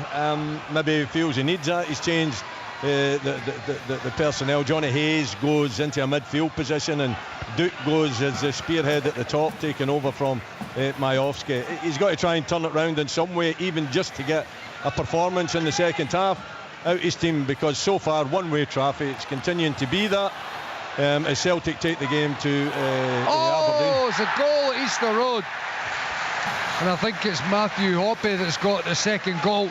A lovely bit of interchange on the edge of the box between Campbell and Jego. Jego got in the inside right channel and he played it across the face of the goal. A couple of deflections off the Kilmarnock defence. It landed at Hoppe's feet. He swivelled and was able to pass into the back of the net from probably about 5 or 6 yards out. Sam Walker had no chance. 2-0 Hibs. Yeah, I'll say it again, Michael. Does he get a bit of luck? Is there a ricochet? Yeah, he does. Off the defender, yeah, right place, right time, but still need to put it away. I'm sure that'll give him a lot of confidence as well coming in the January window. Nat Wedderburn with a goal there for Stennismuir. They're 1-0 up against Albion Rovers. Still waiting for the second half to get underway. Livingston against Rangers, the away side with a 1-goal advantage there. Hibs now very much in control against Kilmarnock. Let's get to Paisley. Just underway there, Rory Loy. Yes, indeed, and Malky Mackay's made 3 half-time changes. On come Awura Edwards, Ross Callaghan and Guion Edwards. Off go Jack Baldwin, George Harman and Jan Danda. Not much to speak of yet. It looks like a change of shape for County. They've switched to 4 at the back. So that we'll see how that works out for them. Ross Callaghan just in behind the 2 strikers of White and Murray. So big second half needed for Ross County. They were very poor in the first half. St Mirren worthy of the lead, should have been more, but it's finally poised here in Paisley with St Mirren 1, Ross County 0. Yeah, just looking at the live table, that would take St Mirren up to 5th above Livingston, who are currently behind against Rangers. Hibs in 4th, 3rd place Hearts, they play tomorrow. Something happening there? Yeah, it was Thistle nearly getting their second. Kenny Lawless just down that right hand side, cutting on his left foot, just drifting a ball way to that back post, and it was Tiffany in the end, the biggest, just trying to get above the defender at the back post. It just not getting quite enough on it. It seems like we're into the last 15 minutes, Kenny. We've been going for ages compared to the Premiership games. He's missed it. Yeah. Fantastic play by substitute Awura Edwards. He runs past two like they weren't even there. The ball gets well saved, comes back out to Kenna, and he smashes it over the bar when he should do better. Stennismuir, quickfire double. Matt Yates has put them 2-0 up against Albion Rovers. In England, Wolves 0, Bournemouth 1. Marcus Tavernier with a goal there on 49 minutes. A few problems with your line there at Tannadice. Craig Easton back up and running. Yeah, Kenny, I think it's all you've got clearer now. We just, and just when I've been away there, Dundee United had one sort of half cleared off the line by Daniel Phillips. There was a bit of a confusion in the box. There was a couple of balls that bounced about. I don't know who actually tried to put it in, but Phillips was the one that cleared off the line. I think Remy Matthews might have got to it, but yeah, Dundee United on the front foot. And actually, Kai Fotheringham was just round about the edge of the box. He's played on to the right hand side. Dylan Levitt tried to put it in the box, but they're on the front foot. They're trying to make try to create some chances, but St Johnstone have defended really well in this game. They're very experienced at the back. James Brown, Liam Gordon and Alex Mitchell, they've done really well this season, and yeah, they're holding firm. Derek Ferguson is at the game at Somerset Park. Ayr United against Partick Thistle. It's so tight. Just looking at the live table, Derek. Queen's Park, they of course got a draw last night against Wraith Rovers. Morton beat Dundee. So Queen's Park 2 points clear of Dundee. Ayr United a further 3 points behind. Morton tucked in there in 4th. You pick a winner at this stage? Tough, isn't it? Absolutely not. It's you just don't know. I mean, you would expect the Thistle players coming here might be a little bit down, and the reason I say that because I'm pretty sure they had a great relationship with Ian McCall. But I tell you what, they've been out and they're at it this afternoon. So a great attitude from them. Because as I say, they had that relationship with their manager, but they're out there giving it all, and they're producing a better quality. Tiffany's just missing the air there, Kenny. Slight problem in the line there. I tell you, the Neil Warnock effect is in full flow. Huddersfield 2-1 up against Birmingham City. Tom English, experience. Yeah, good on him. Listen, he's an entertainer for sure. Has been a very, very good manager. Loves Scotland. Spends a lot of time up here. He does. He's got this incredible relationship with Scotland. Yeah, I think you'd need deep pockets to get Neil Warnock, wouldn't you? Or relatively deep pockets to get Neil Warnock. Yes, he's vastly experienced. I know how many clubs he's been at. I think it would take too long to list them all. I don't think we've got long enough left in the programme. No, that's for sure. No other goals going in so far. Let's dip into the game. They're back underway. Alan Vale, Alan Preston. They are, and Rangers have got a corner. Borna Barisic is up the far end. He's going to whip this in with his left foot. All the big guys are up as the ball comes in round the back. Morelos with a header across, and it's cleared into the keeper's hands. No problem. Still 1-0 to Rangers. Start of the second half, Kenny. See, speaking of Rangers, guys, what did you make of the wee dig that Michael Beale had on Chris Sutton? He speaks very, very well, Michael Beale. Did he need to get involved in that? No. No? The wrong thing to do. Why would you? So he's handed Neville saying the worst Chelsea player of all time, criticise him as a pundit. Leanne's right. It's exactly what Chris Sutton wants him to do. Exactly what he wants him to do. But by acting like you're not bothered or adding insult to injuries, it might seem you're clearly bothered. So I think you just stay clear. It's just a bit of sticks and stones. That's it. If you were to list Michael Beale's priorities just now, I'm pretty certain Chris Sutton but words do hurt you. They do criticise. Yeah, I know. I get that. And you're right, because that's what he wanted. They wanted that reaction. But it must have upped Chris a little bit as well. What he said. I don't know why anyone would take Chris Sutton's stuff on Celtic and Rangers seriously. Yeah. He's a very different pundit up here than he is in England, isn't he? Yeah, he's a shock jock here. Just around Celtic and Rangers. His raison d'etre here is to wind up Rangers people, and it's it's pantomime, and to be honest, who cares? You know, obviously, maybe, to an extent, Michael Beale cared, and he shouldn't have bit on that one. But it's very transparent. Oh, and good save. It's a bit embarrassing. Sakala goes on Penrice as if he's not there. Gets a shot off at the angle. Jamal George, good save at his near post. Ball's cleared away for another corner to Rangers. Good start from the second half from them. Yeah, momentum is a key for both the Old Firm sides ahead of that League Cup final. Full coverage of that one right here on Sports Sound. Craig Easton, so back underway at Tannadice. He's had an early chance in the second half for the home side. They really need to find something. Yeah, there's been not much else since then.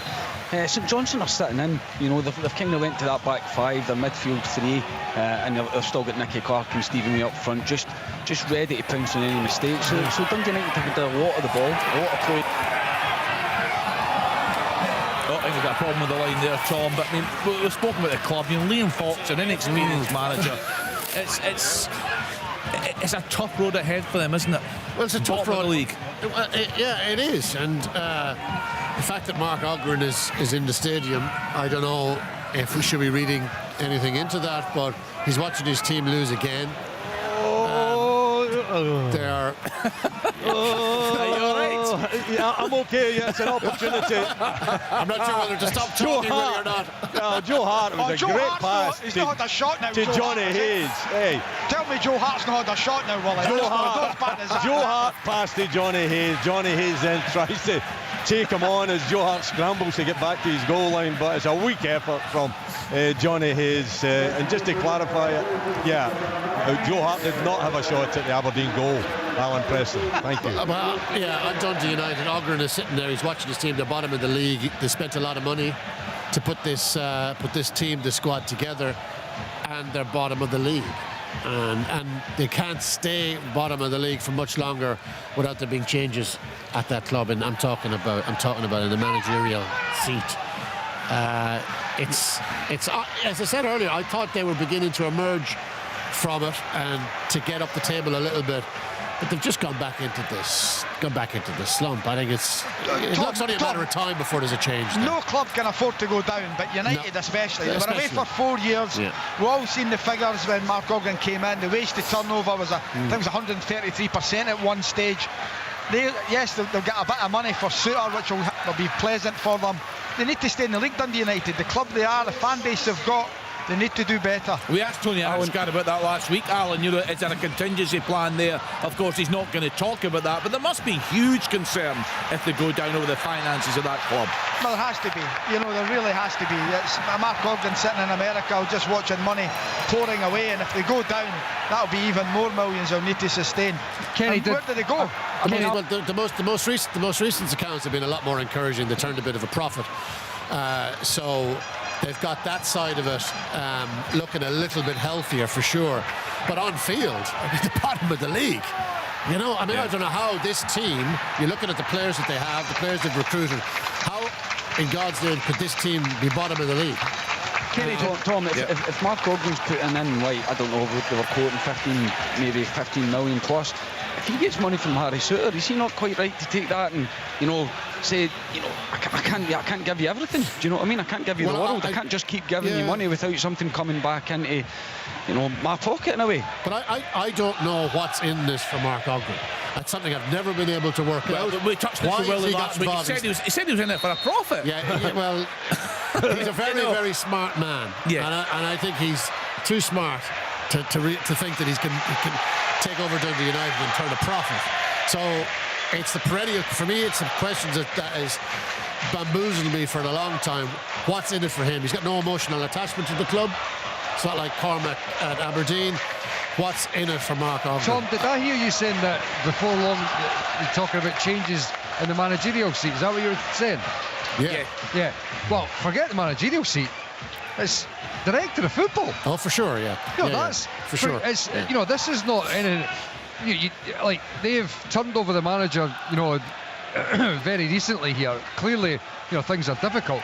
It's the director of football. Yep. He's the guy that's been in charge for a number of years now, and that's where, if you're talking about changes, That's where the level of scrutiny, and that's where the change needs to be happening. Well, that's where the direction of anger was coming from the fans last week, no doubt about that. Understandably. Yeah, no, the buck stops with Ashgar. No, you're right, Mikey, and I think there needs to, if this continues for much longer, there has to be profound change at that club, just like there is at Aberdeen.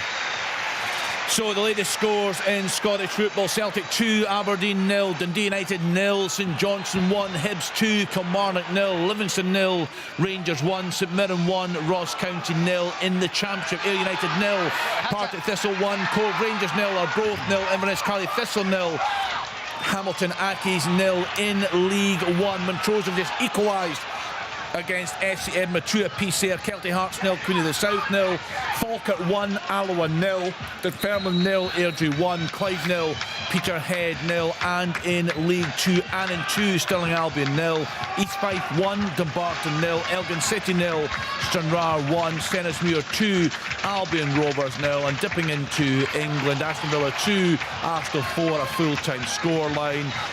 Brentford 0, Crystal Palace 0, Brighton 0, Fulham 0, Chelsea 0, Southampton 1, Everton 0, Leeds 0, Nottingham Forest 0, Manchester City 1, Wolves 0, Bournemouth 1, and the tea-time kick-off, Newcastle United against Liverpool. So, Willie Miller, the early stages of the second half there at Celtic Park. So far, so good for the Dons? I think it's still Celtic's game. They're still dominating the ball, but it's not as exciting from their point of view as it was in the first half. You know, it's a little bit slower. They're not finding the passes as accurate as they were in the first half. They're not looking the same threat in and around the Aberdeen box as they were in the first half. So from that point of view, Aberdeen can be happy. But I don't think Aberdeen are much better, but I think Celtic are a lower pace. The tempo isn't as high as it was in the first half. Thankfully, perhaps, for Aberdeen. Tom. They might just be bored, really. This game is in the bag. There's absolutely zero threat coming at them. Yeah, you don't have to do too much. You know, there isn't really a threat from Aberdeen. It's still the same story. I'm not too impressed with Big O up top, I must admit. I think he's been rather ponderous and hasn't really posed a problem. Mind you, he's got 3 central defenders to look after him, so maybe I'm doing him a disservice there, but I think any kind of a movement from a main striker would cause Aberdeen problems. I don't see it coming from him.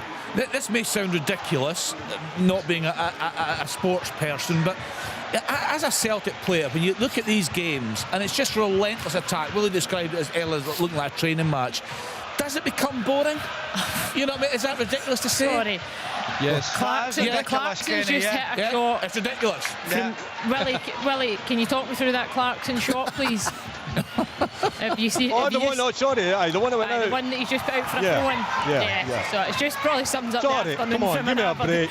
You don't have to bring that up. It's bad enough. Leanne, come on. I'm just getting the replay. Sorry. Oh, okay. Leanne, are you telling me you got a lot of satisfaction out of that? Yes. You would. If you win trophies and you win cups and you go to Champions Leagues, then 100%. Do you want more of a challenge?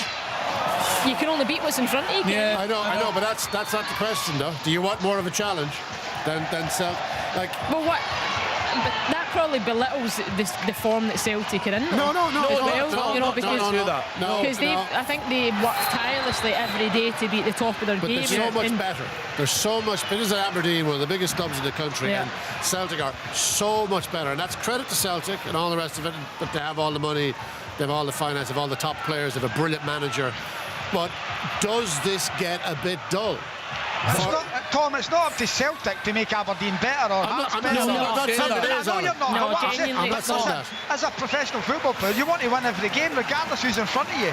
You want to go out there and win every game, and you enjoy it. It doesn't come boring.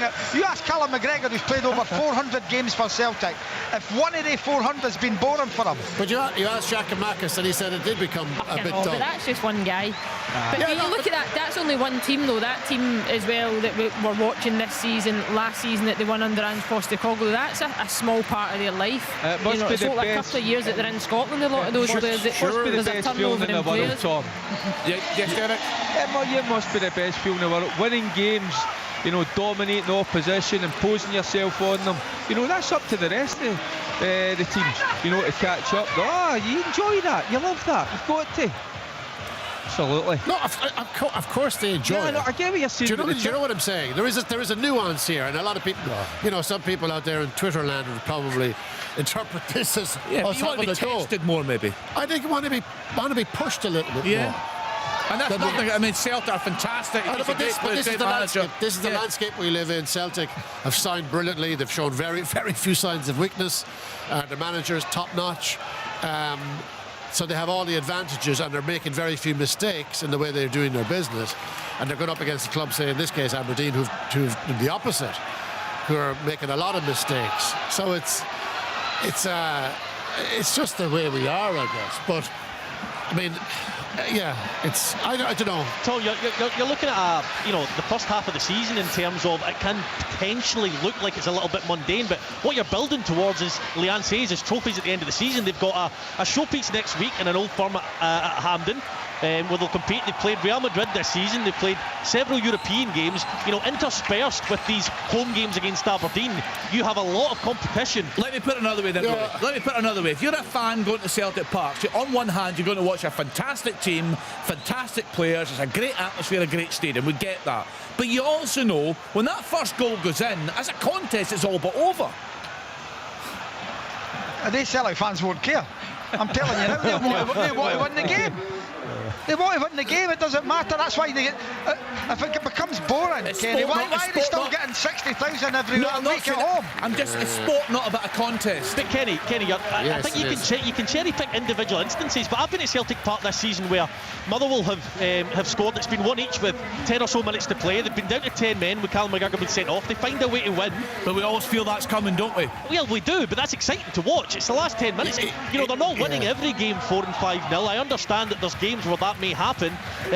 Dundee United equalised with 10 minutes to go, and Celtic scored 2 in the last 5 minutes or something along those lines. So, I think we can look at these fixtures where they're winning 4 and 5-0, but it's not that every single week. Big goal in England. Everton 1, Leeds United 0. Seamus Coleman on 64 minutes. A good fight back from Stirling Albion. They're down to 10 men. They're now level at 2 apiece against Annan Athletic. Ross McGeechy with a goal there on 65 minutes. Any sign of a fight back there in Paisley from the away side, Rory? Yeah, they started the second half really, really well, Kenny. For about 10 minutes, they were putting a lot of pressure on the St Mirren goal. Ross Callaghan went close with a volley just over the bar from a good Jordan Wink knockdown, but they're making their own problems. Their momentum was totally ruined when a really poor pass by Harmon around the halfway line led to Curtis Main ultimately tackling the centre-back because the pass was so short. It went all the way for a corner. All the momentum went out of Ross County, and they've been back to their average selves ever since. So they have improved, and Owura Edwards has made a difference since he's come on. They need to get the ball out to him because he can run Marcus Fraser. But as it stands at the moment, St Mirren are now back in this game, and it's a good effort by Tony Watt. He spins, takes a good touch, spins, and with his left foot curls one over the bar. For his quality, you maybe expect to work the goalkeeper, but St Mirren back in the ascendancy, and it's still St Mirren 1, Ross County 0. We've got a VAR check at Easter Road, possible red card, and John Beaton is now going over at the screen. Was it Vassell? Yes, Michael? I'm presuming. Yeah. He's high foot on Chabraya. Right, okay, I'll look out for a replay. I seen a tussle just initially when I had looked up, but I didn't think there was too much in it to start with, so there's maybe a bit more to it. I'm presuming it was that I think we're going to get a replay just now. It's a high foot. Yeah. Likewise, I didn't think it was a great deal. No.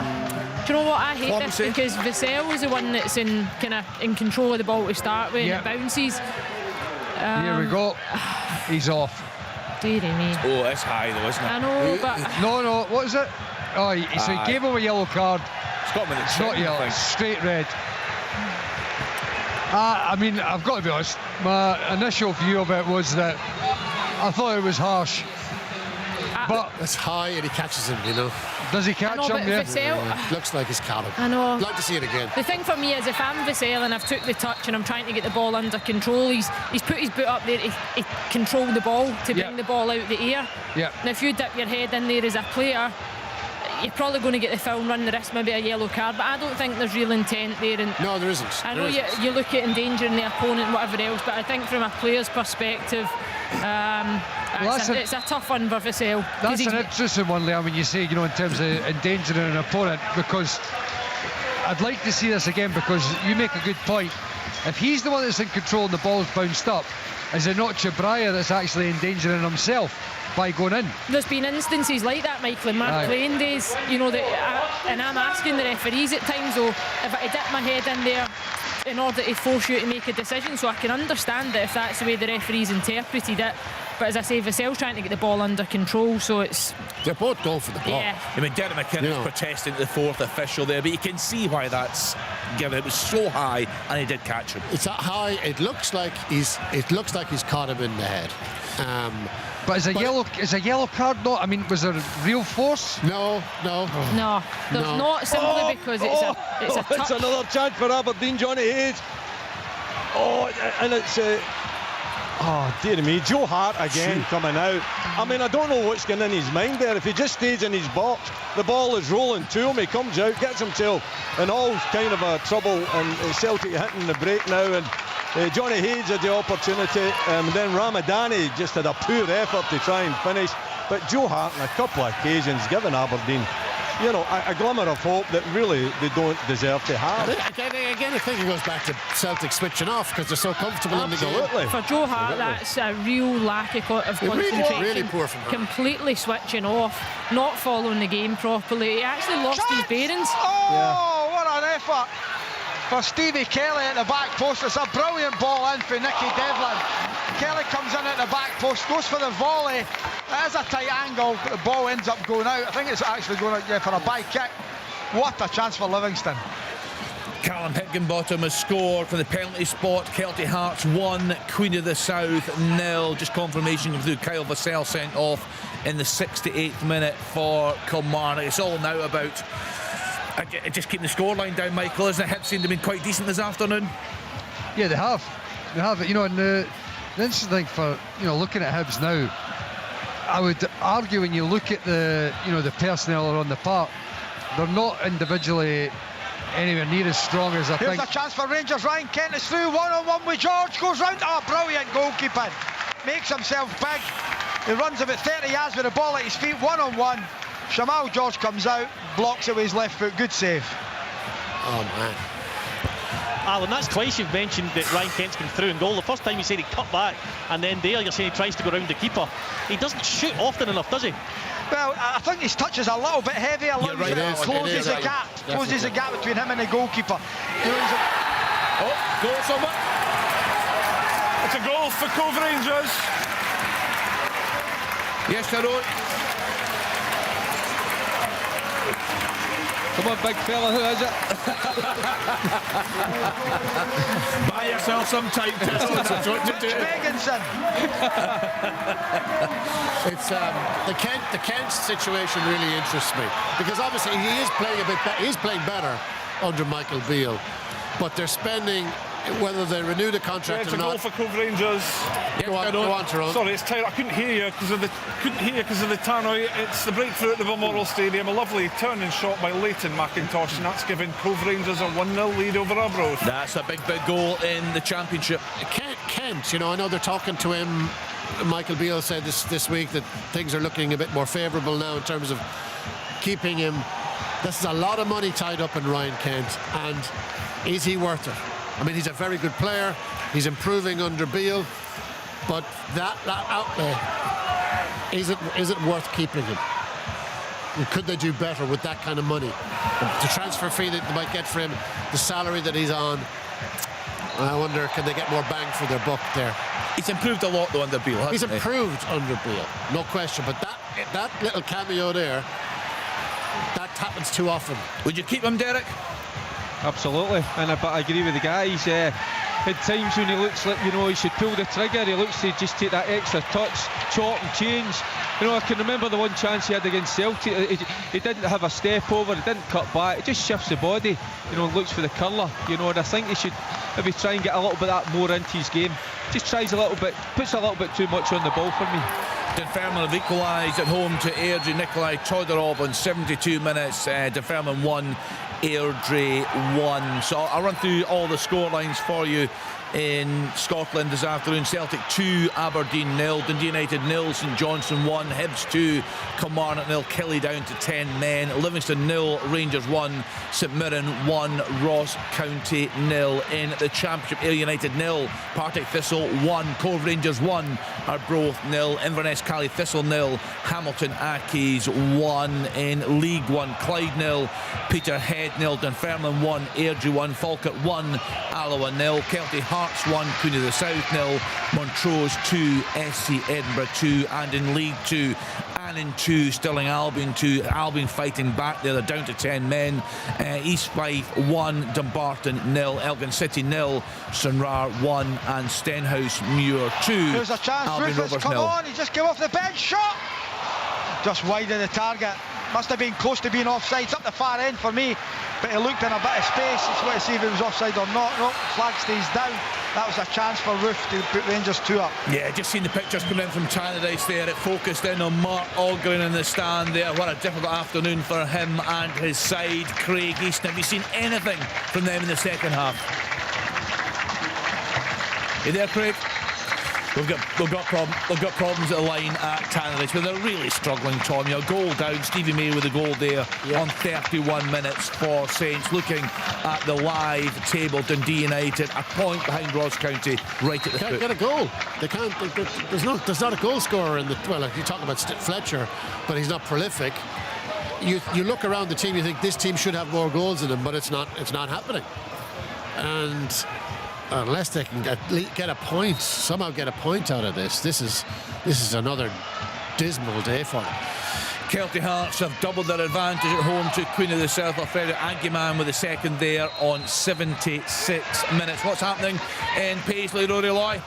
Currently there's a corner for St Mirren. There's been a little bit of an edge to the game. I tell you what, Keith Watson was very, very lucky not to see 2 yellows within the space of a couple of minutes. He dragged Curtis Main back. He tried to get in a battle with him, and just from looking at him, I would recommend nobody to get into a battle with Curtis Main, and he dragged him back and got booked, and then a long ball up the pitch a minute later, he did exactly the same thing. But the referee, Graham Granger, chose not to book him that time, so he's walking on a tightrope now. It's still 1-0 St Mirren as they have another corner. Still very tight through there at Almond Vale. Still hope in that game for Livingston, Alan. Yeah, there is. It's only 1-0. Rangers need to try and get the second. They've had chances with Roof and Ryan Kent, can't do it. And while it's 1-0, Davy Martindale will throw bodies forward and they'll get a chance, Kenny. You always get a chance in a game like this when it's tight. Oh, it's a goal for Celtic. It's the third goal. Aberdeen ripped apart. I think it's a Tati again from here. Yeah. It's a Willie. great, Yep. nice great little footwork throughout that build-up. Great team play, and then a cool finish by Hattati that slips it into the back of the net to make it 3. As a squad, Willie, they're relentless, Celtic, because when you look at the press here, I don't know who it was in Aberdeen, they thought they had comfortable possession, they wanted to take an extra touch. Celtic nip in, they win it back, they press, they drive forward again when you think you're set and you can clear your lines. I think it was Shinnie actually that was close to Hattati. But there's always forward passes, forward runs, there's always somebody there to pick up that ball, and that's exactly what Hattati's done again. It's beautiful, it's beautiful between they make it look easy though, but everything it's clearly works on it, that energy. Pace, the quick pace of it, the accuracy of it. So many options that side, Tom. He's turning into one of the top players. He scored 4 goals in his last 2 games. Yeah, and he's not one of their main go-to goal scorers, but he's weighed in with 4 and 2. Yeah, it just shows you the attacking options that Celtic have, and 3-0 obviously does not flatter them. I mean, if it was 5, it wouldn't be flattered. No, that is for sure. Let's get to Michael Stewart. I think we've got a goal at Tannadice. Kenny, I'm assuming Craig dropped off the line. Yeah, it's an equaliser for Dundee United. Levitt. It's still a Levitt. Right, let's just watch this coming in. The replay. Yeah, it's in the good numbers certainly going forward. Oh, it's a great hit. Goalkeeper perhaps could do better, possibly from distance though. But Levitt does really well. But 25 yards out. Kind of moved a bit the ball, didn't Takes it in the half-turn back foot. Yep. That's what they need. That's their first goal in 5 games. he struck it really well in the corner. You could say the goalkeeper should have done better, fine, but that's a confident strike. It's a good hit, Tom, and like you're saying, they're struggling for goals just now. Fletcher hasn't been prolific, certainly. That's where you need your midfielders to chip in, and that's what Levitt had given them last season. That was the signs that he showed. There just hasn't been enough of that throughout the Dundee United squad this season. Yeah, big goal there. Unbelievable. What is Birighitti doing? The balls went back to Dundee United. They're building with the play. Charlie Mulgrew, I think it is, that gives the ball back to Birighitti inside the 6-yard box. Stevie May's on the hunt and he slides in. I don't know whether Birighitti goes to clear it and it comes off Stevie May, or he gets the initial touch, but within 90 seconds it's now 2-1 St Johnstone. We'll get another look at it, but it's unbelievable. Birigitti's on the deck. It's claiming foul. How's that not going in the back of the net from Curtis Bain? It's taking a quick deflection and hit right off the post. Mark O'Hara laid the ball back to Marcus Fraser. He put it into the box, back to Curtis Bain. He does everything he can. That is unbelievable. Stevie May won. Talk us through it. Here we go. So the press is on from St Johnstone. The press is on. 2 St Johnstone players. Stevie May is one of them. Goal, Hamilton! Yeah, take it away. Yeah, it's a massive goal for Hamilton. We've got 10 minutes left on the clock. Jean-Pierre Tihi, who's been a real handful for the Cali Thistle defence in this second half, and he latched on to a ball from the right-hand side to beat Mark Ridgers from close range. 2-0 Hamilton. Yeah, they're definitely been better of late. I gave a good account of themselves against Hearts in the Cup. I think it's fair to say John Rankin's side. Yeah. May has slide tackled the ball into the net because Birighitti brilliant from Stevie May. Absolutely brilliant. I mean, the time the keeper took there was ridiculous. I've got no idea why at that stage, when you've just got yourselves level in the game, that you're playing around in the back line. Charlie Mulgrew's got his back to play, completely shut off. Has no idea that there's 2 players locked on, but then knocks it back into Birighitti.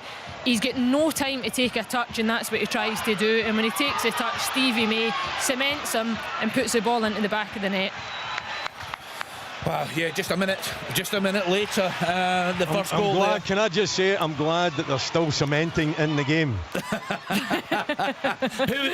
Who's the biggest cementer in your day? Who's the one, Willie? Oh, too many to mention. That was what you would call a robust challenge. Fair. Birighitti is still down getting treatment. Because whether he's injured or not, Tom, you're staying down. Because there's no way after that blunder you're getting back up owning it. Yeah. Honestly. Fair play to May. May was alive to the situation, so committed to it, so aggressive with it. Deserves his goal. He's second of the day. No, it was a good press from St Johnstone. As I say, I don't know who it was alongside Stevie May on the press, but they were heads down, certainly hunting, looking to put Dundee United under pressure. Just to say, we've got problems with the line there. Craig Easton is at the game. Craig was telling us before the game, we didn't hear from the manager Liam Fox, because he was in a meeting with the owner Mark Ogden, who is at Tannadice today, and he has just witnessed an absolute howler. I think there's going to be a red card here, I think, for Omionga. Second yellow, and he's off. Yeah, it's a challenge on Kamal Roof in the edge of the box up the far end. It was a breakaway. Rangers got it. Roof goes at him. He goes down at the edge of the box. The referee produces the second yellow, which results in a red. Omionga is off. Livy down to 10 men. Yeah, I just seen it, Alan, just as play was developing it as you came in. I don't know, it probably does look like a cautionable offence in the edge of the box. Kemar Roof takes a touch inside the box. Omionga just catches him with the top of the thigh. Oh, it's brilliant from Ryan Flynn. Oh, it must be. What a save that is! Unbelievable save. Ryan Flynn's run forward from the middle of the pitch. He skipped by 2 of them. He's got into the box.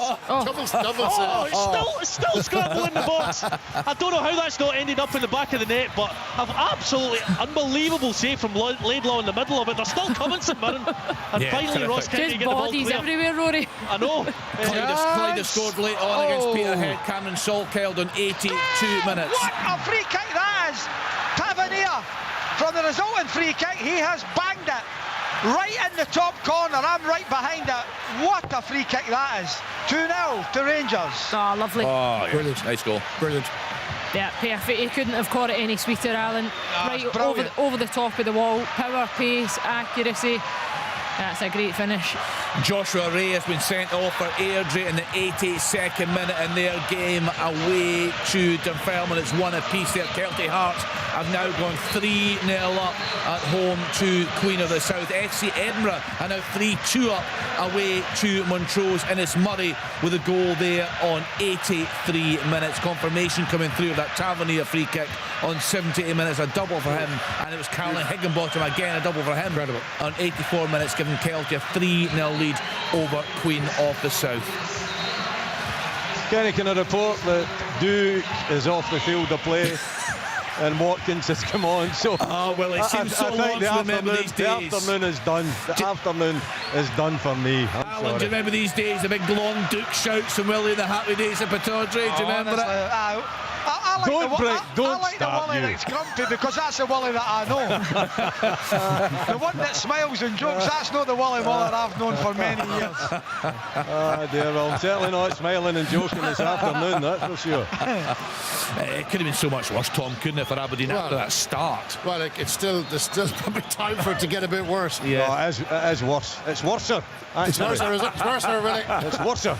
A late equaliser. Nottingham Forest have equalised at home to Manchester City. Remember, Arsenal won earlier in the day. Chris Wood on 84 minutes, one apiece there. Yeah, I don't know what to say about this Aberdeen performance, Willie. How does it compare, Tom, to the one at Pittodrie? The one that they just defended? Willie, how's that? Similar? It's similar. Yeah, it's similar. But the thing about the one at Pittodrie, you cannot condone that at all, because it's at home. Yeah. You know, you can maybe give reasons why at Celtic Park you be defensive, but not when you're at home. But very similar, yeah. But also, they've had a doing. But the difference now, of course, is Celtic have scored goals. It took Callum McGregor up until the last minutes to get the winner. Exactly. The one at Pittodrie, the result was in doubt towards the end. Today, the result was beyond doubt after a minute or two. Equaliser for Arbroath. Yeah. Equaliser for Arbroath at the Balmoral Stadium. The ball was knocked across the face of the goal, and it was substitute Olachusi Olasanya who was on hand to get his head in the end of it, to head it high into the net, much to the delight of the large travelling support here at the Balmoral Stadium. Yeah, really needed that. Dick Campbell's side penalty, there. Hamilton. Second bottom of the table. Yeah, Hamilton Accies, yeah. Yeah, Hamilton Accies have got a penalty. Connor Smith, who's been lively, he's been brilliant actually for Hamilton all throughout the contest. He has been fouled in the box and he's grabbed the ball. He's going to spot it up to send the Accies supporters behind Mark Ridger's goal into mayhem, and hopefully for them a third goal. Yeah, very, very good result. It's looking like for John Rankin's side there. What an important equaliser for Arbroath. Chiosi Olisani there on 89 minutes away to Cove Rangers. So let's get to one of the tighter games this afternoon in Paisley. A couple of chances here for the home side to wrap things up. Yeah, and they're coming forward again, Kenny. So it might have been excellent. Other than go Hamilton. Yep, they're cruising there. Hamilton Accies are now 3-0 up away at Inverness Cali Thistle. I mean, how on earth do you predict football given what Cali Thistle did last week? At Livingston, it's madness. Well, but Inverness haven't lost for Livingston since 2005. That happens all the time. They beat them in the League Cup as well this season. They just got the Indian sign over Livingston, Cali. Right, Craig Easton, I think you're back with us. I'm back with you, Kenny. I mean, it's all going wrong for Dundee United. They were back in the game through Dylan Levy. You probably heard about it. An excellent shot from outside the box, maybe about 25 yards. He's curled it into the bottom corner, and Johnson go right up the park. They can't, Dundee United can't get a foothold trying to build on it. So Johnson come up the park, and it's Charlie Mulgrew. They're trying to play it from the back. Charlie Mulgrew passes the ball back to Mark Larragiti, who takes a touch. Stevie May's on his toes, and he just slides in, puts the ball into the net, and in the process, Mark Larragiti gets injured, and it looks like he goes off with a sort of collarbone or a shoulder problem, and got Jack Newman in goals. 21-year-old Jack Newman in goals for Dundee United. What's it like in the stadium there? What's the atmosphere like with the fans? It's been toxic for weeks now. You know what, it's been toxic, but at the moment they're trying to get behind their team because they can sense that it is end to end. They're trying to, they're putting balls in the box and causing St Johnstone some problems. St Johnstone are holding on to a lead, and United are putting them under pressure. This is a big game for St Johnstone, so they're trying to take advantage of maybe any missed-time clearances or any nervousness in that St Johnstone side. But at the same time, when this final whistle goes, and if this result is still what it is 2-1 to St Johnstone, I think you'll know all about it. Yeah, I think there's no doubt about that. You had a chance there, Willie? Yeah, it was Haksabanovic who flashed one by the far post coming in from the cross from the right hand side, and it's drilled low. It just slides by the far post. So Celtic still relentless, still creating opportunities, and Aberdeen hanging on, even though they're 3-0 down. What's the point? Is that okay, Alan Preston? Is that me back? Is that me back, Alan? What's the point about the football match, or what's the point in general in life, Will it? A couple of weeks ago, we got beat at Easter Road. It was I'm away for an Indian and a bottle of red wine. I can see that happening tonight again, Willie. I think I'll just give up the Indian and just have the red wine. Willie, what's it about? I mean, the fans will be away to your right there. Is it again a decent travelling support despite their problems? Yeah, they'll always take their quota down here. There's a very small quota nowadays, Kenny, so they'll come in their numbers, they'll support. I think away from home is obviously the problem for Aberdeen's performances, but I think the fans away from home, they get a little bit of liberation on the way down as well, don't they? So it's maybe not. Oh, it gets worse. That's the fourth. Magnificent strike. Who is it that gets it? He's away over the far corner. Abada, who came on as substitute with the left foot, comes in at the angle and absolutely tears one into the back of the net. Gorter'd get a hand to it, but on this occasion, guys, double save. I don't think you can blame him. Yes, Al. Roof at the back post.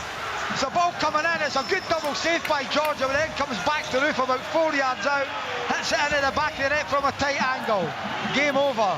Livingston 0, Rangers 3. The big two in Scotland well in control of their games this afternoon. Down south, Brighton 0, Fulham 1. Manor Solomon with a late goal there on 88 minutes. That's you right up to date with all the goal news. Tom English, it's going to be interesting hearing some of these post-match interviews today. Well, I mean, you know, that fourth goal, listen, the game is long gone. The game is gone after a few minutes. But I don't know who the Aberdeen player was. Ramadani. He's mugged in possession, and he stays on the ground. Instead of getting up and trying to do something, maybe a forlorn hope, he stays on the ground, and Celtic are just too much of everything. A great finish from Abada, but that little moment from Ramadani just kind of encapsulates Aberdeen. Not working nearly hard, not good enough, but not nearly working hard enough either. Cove Rangers 1, Arbroath 1.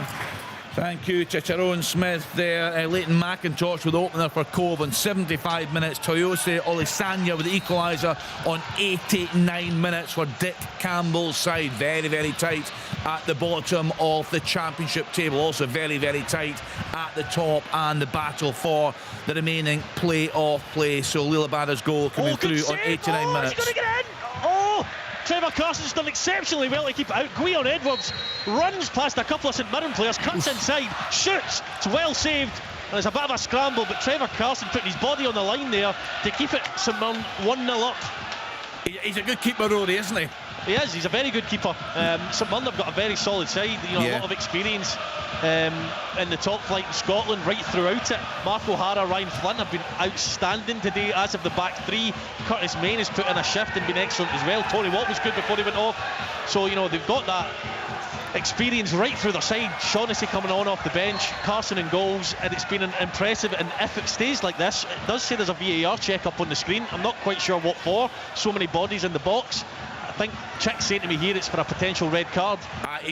We've just seen it now, and the county player did slide in late, didn't he? Yeah, I'm not sure who that was. On the goalkeeper, perhaps? Yeah, he's sliding in. He's looking to play the ball. For me, again, it would be harsh. I think he's just trying to make sure he makes every attempt to get on the end of it. That'll be a red card then. Yeah, probably. Was that one off the line, Michael, at your game? Yeah, it was. Scott Robinson was in behind. There's just a corner here from Kilmarnock. It's been cleared again. Yeah, Scott Robinson got an inside right channel. Your throat's been cleared again, or the ball's been cleared again. It's all over, Kenny. Yeah, it's all over, Kenny. Ayr United, Somerset, Ayr United now. Brilliant win for Thistle. Partick Thistle won. He's gone to the screen, Graham By the way, I've just looked at that again. I've just seen it again. 2 feet come off the ground. Is that right? What player is it? Is it the one that gets booked in the end? Full time in Inverness, a massive result for Hamilton. They've won the game 3-0. Yeah, full time here in the East End of Glasgow. It is Celtic 4, is Aberdeen it 0. Yeah, Celtic very good today. Rory. So many bodies in that box. Comes in at the back post. Oh, it's a red card all day. Red card all day. Oh, yes. Absolute nonsense of a challenge. That is right in there. Oh, my goodness. I've seen it. That's dreadful. The angle that I've seen it before, it looked like he was sliding in. He's got 2 feet. The angle that we're looking at it now, 2 feet into the midriff of the goalkeeper. It's remember Eric Cantona's kung fu kick. It's like one of those. Straight into the rib cage. Straight red card. Red card. Yeah. Have they made the decision yet? Yeah, straight red card. Aguero's off. Aguero Edwards, who's been their only outlet in the second half. That's a poor one, Rory, when you see it again later. I'll need to see it again. There was a lot of bodies in the way. Very difficult to see. Full-time scorelines coming in. Kelty Hearts 3, Cunha the South 0, Elgin City 0, Stranraer 1, Stenhousemuir 2, Albion Rovers 0. Willie telling us they're comfortable, very comfortable. Celtic very good today, beating Aberdeen by 4 goals to 0. Inverness Cali Thistle 0, Hamilton Accies 3, Falkirk 1, Alloa 0. That's a big goal, a big win for Falkirk in League One. What a game. Montrose have equalised in the 94th minute. Matthew Allen is now Montrose 3, FC Edinburgh 3. In the other big game in League One today, the leaders Dunfermline still tied at 1 apiece against 10-man Airdrie. They had a cracker, a 4-3 last weekend. We brought you that here on Sports and all the goal updates from that one. We're just waiting now. That's just confirmation coming through. 93rd minute, the Wood Edwards red card. Clyde 1, Peterhead 0. So lots of stories developing today. We'll get all the reaction on Sports Sound. Craig Easton is at Tannadice for us this afternoon. He's been watching that game. We've had problems with the line there. Craig, you're back with us. Yes, Kenny, there's 3 kicks raining in the St Johnstone goal mouth. They're giving away silly ones round about the edge of the box. But they're holding firm, they're defending their box really well. We're really deep into injury time at the moment. Yeah, desperate times there for the home side. The ball's Easter Road here, Kenny, 2-0 to Hibs. Yeah, they were almost in control of that game. Lee Johnson's side, Will Fish on 16, Matthew Hoppe on 47, Kyle Vassell sent off for Kelly on 68 minutes. Their dreadful run of form away from home in the league continues. Lee Johnson's side going along very nicely indeed. That's a full-time scoreline now. Montrose 3, FC Edinburgh 3. That lately equalised the 94th minute from Matthew Allen.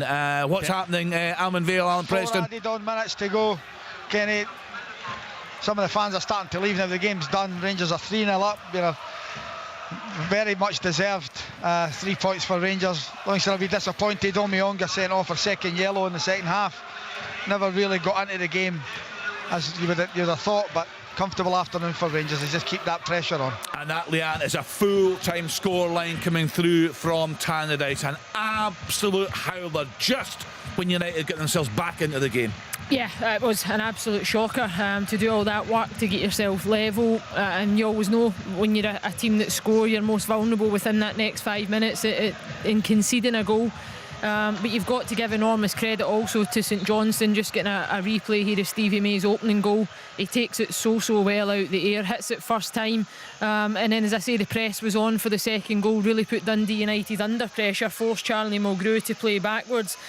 Birighitti, makes a mess of it. He doesn't need to take the touch, he can't afford to take the touch, but Stevie May hunts him down and slides the ball into the back of the net. But for Dundee United, they're in dire straits. The owner is at the game today. Full-time scoreline: Everton 1, Leeds United 0. East Fife has scored a late second, 2-0. The full-time scoreline just come through. They have beaten the leaders Dumbarton by 2 goals to 0. Wolves 0, Bournemouth 1. That's a full-time scoreline. A late equaliser down in the English Premier League. It was coming through somewhere there. I'm just trying to find it. It was a late equaliser. Crystal Palace. Just trying to find that goal. Can't find it at the moment. Dundee United 1, St Johnstone 2, Nottingham Forest 1, Manchester City 1, Brentford 1. That was late equaliser. 1-1 now against Crystal Palace, the 96th minute there with that goal, and that's now a full-time scoreline in that game. So we're just waiting, still playing in Paisley, Rory. Yes, indeed. Sending on a sour note for St Mirren, though. A breakaway from a corner. Declan Gallagher was running up the left-hand side of his own half, and his hamstring went. He grabbed it straight away. He was down. He hobbled off the pitch with his head in his hands. Really disappointing news. He's been a an absolute rock at the back, as well as getting the goal for St Mirren today. So not great news for Stephen Robinson on that front.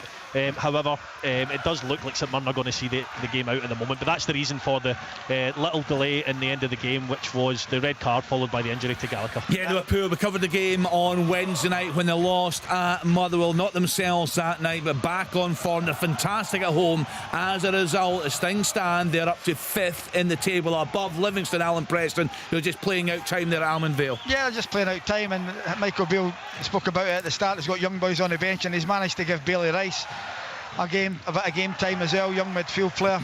When you look at their bench, they've got Leon King on as a young boy, Lovelace, who done really well for Rangers in the Youth Champions League for them, and Adam Devine. So Michael Beale was brought to the club to give these young boys a chance, and he's certainly doing that. Bailey Rice is the latest one to come off the bench today, but it's been comfortable for Rangers. They're just waiting on the final whistle now, Ken. We're into the final minute of 4 added on.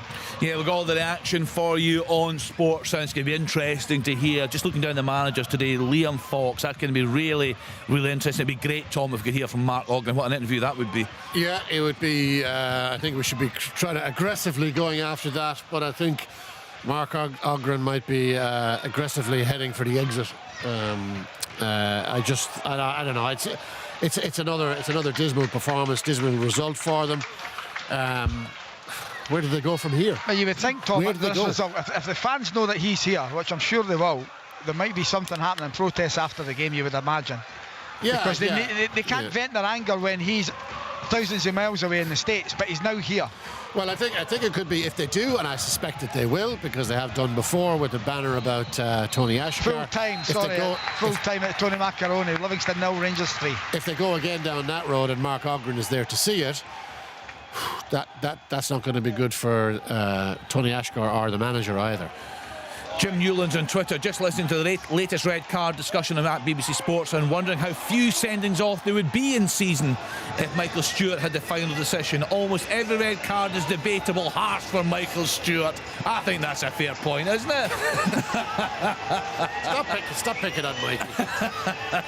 It's been good fun this afternoon. Some good debate on sports. I'm with Hugh Dallas earlier in the day. Full time in Paisley, 1-0 probably doesn't tell the full story. St Mirren utterly dominant, but it does finish St Mirren 1, Ross County 0. So Ross County 1 point clear of Dundee United at the bottom of the table. Kilmarnock and Motherwell are 2 points above them. Motherwell at home to Hearts tomorrow. Full coverage on sports, and we get underway at 11:45. And St Mirren 5th in the table, 1 point clear of Livingston. Livingston do still have that game in hand. That is against that will be against Dundee United. I think just looking at that now, Celtic cruising at the top. Their goal difference plus 64. It's absolutely incredible. Yeah, no, it is relentless. They've got some exceptional players. It could be they could have added even more to that today, but it's pretty effortless for them on that kind of form against that kind of opposition. Aberdeen, for the second game in a row against Celtic, no shots on target. You know, it was a cakewalk. They will have in their training sessions at Lennoxtown, they will have a tougher experience against the youth team than they had against Aberdeen today. Yeah, Aberdeen offered nothing, Willie, did they? No, they were right from the start, though, on the back foot, and they just couldn't find a way into the game. Celtic relentless. Yeah, they had no control at any point. In fact, you know, there isn't any opportunities other than possibly Joe Hart being their best player, their most dangerous player, with some of his clearances at times, you know, really switching off and not concentrating properly. He gave Johnny Hayes 2 opportunities actually to find the back of the net, but that wouldn't have made any difference at all. You know, in the first half, they were ripped apart in the first half. Aberdeen, you know, 2-0 going on 4 or 5. If it had been 4 or 5, then there would be no complaints from anybody, because that's what Celtic deserve. You know, sometimes they can do that. They can create chances, and you know, they don't take enough of them, perhaps, of the chances they create, because they were glaring chances at times for them. In the second half, the tempo went down, the pace went down, but they were still in total control of the game, and Aberdeen, you know, really struggled. Their defensive shape was poor, with the 5 at the back constantly just dropping back and trying to make it difficult for Aberdeen. And at times you've got to do that, but you've got to have some answer. You've got to have some you know, kind of a way of trying to make Celtic think, and they didn't have that plan. The plan wasn't there. There was nothing on the break. Duke was disappointing. Majowski was non-existent. You know, their midfield was detached and found it really difficult because there was just 5 defenders behind them right across the line, and mostly lying deep, not pushing up anywhere close to the halfway line to try and close the gap. So it was never going to be anything other than an easy afternoon for Celtic, unfortunately, after that early goal. Yeah, it was all that, Willie. Celtic 4, Aberdeen 0, Dundee United 1, St Johnstone 2, Hibs 2, Kilmarnock 0, Livingston 0, Rangers 3 and St Mirren 1, Ross County 0. All the reaction to come between now and 6 o'clock right here on BBC Radio Scotland after the news at 5. On digital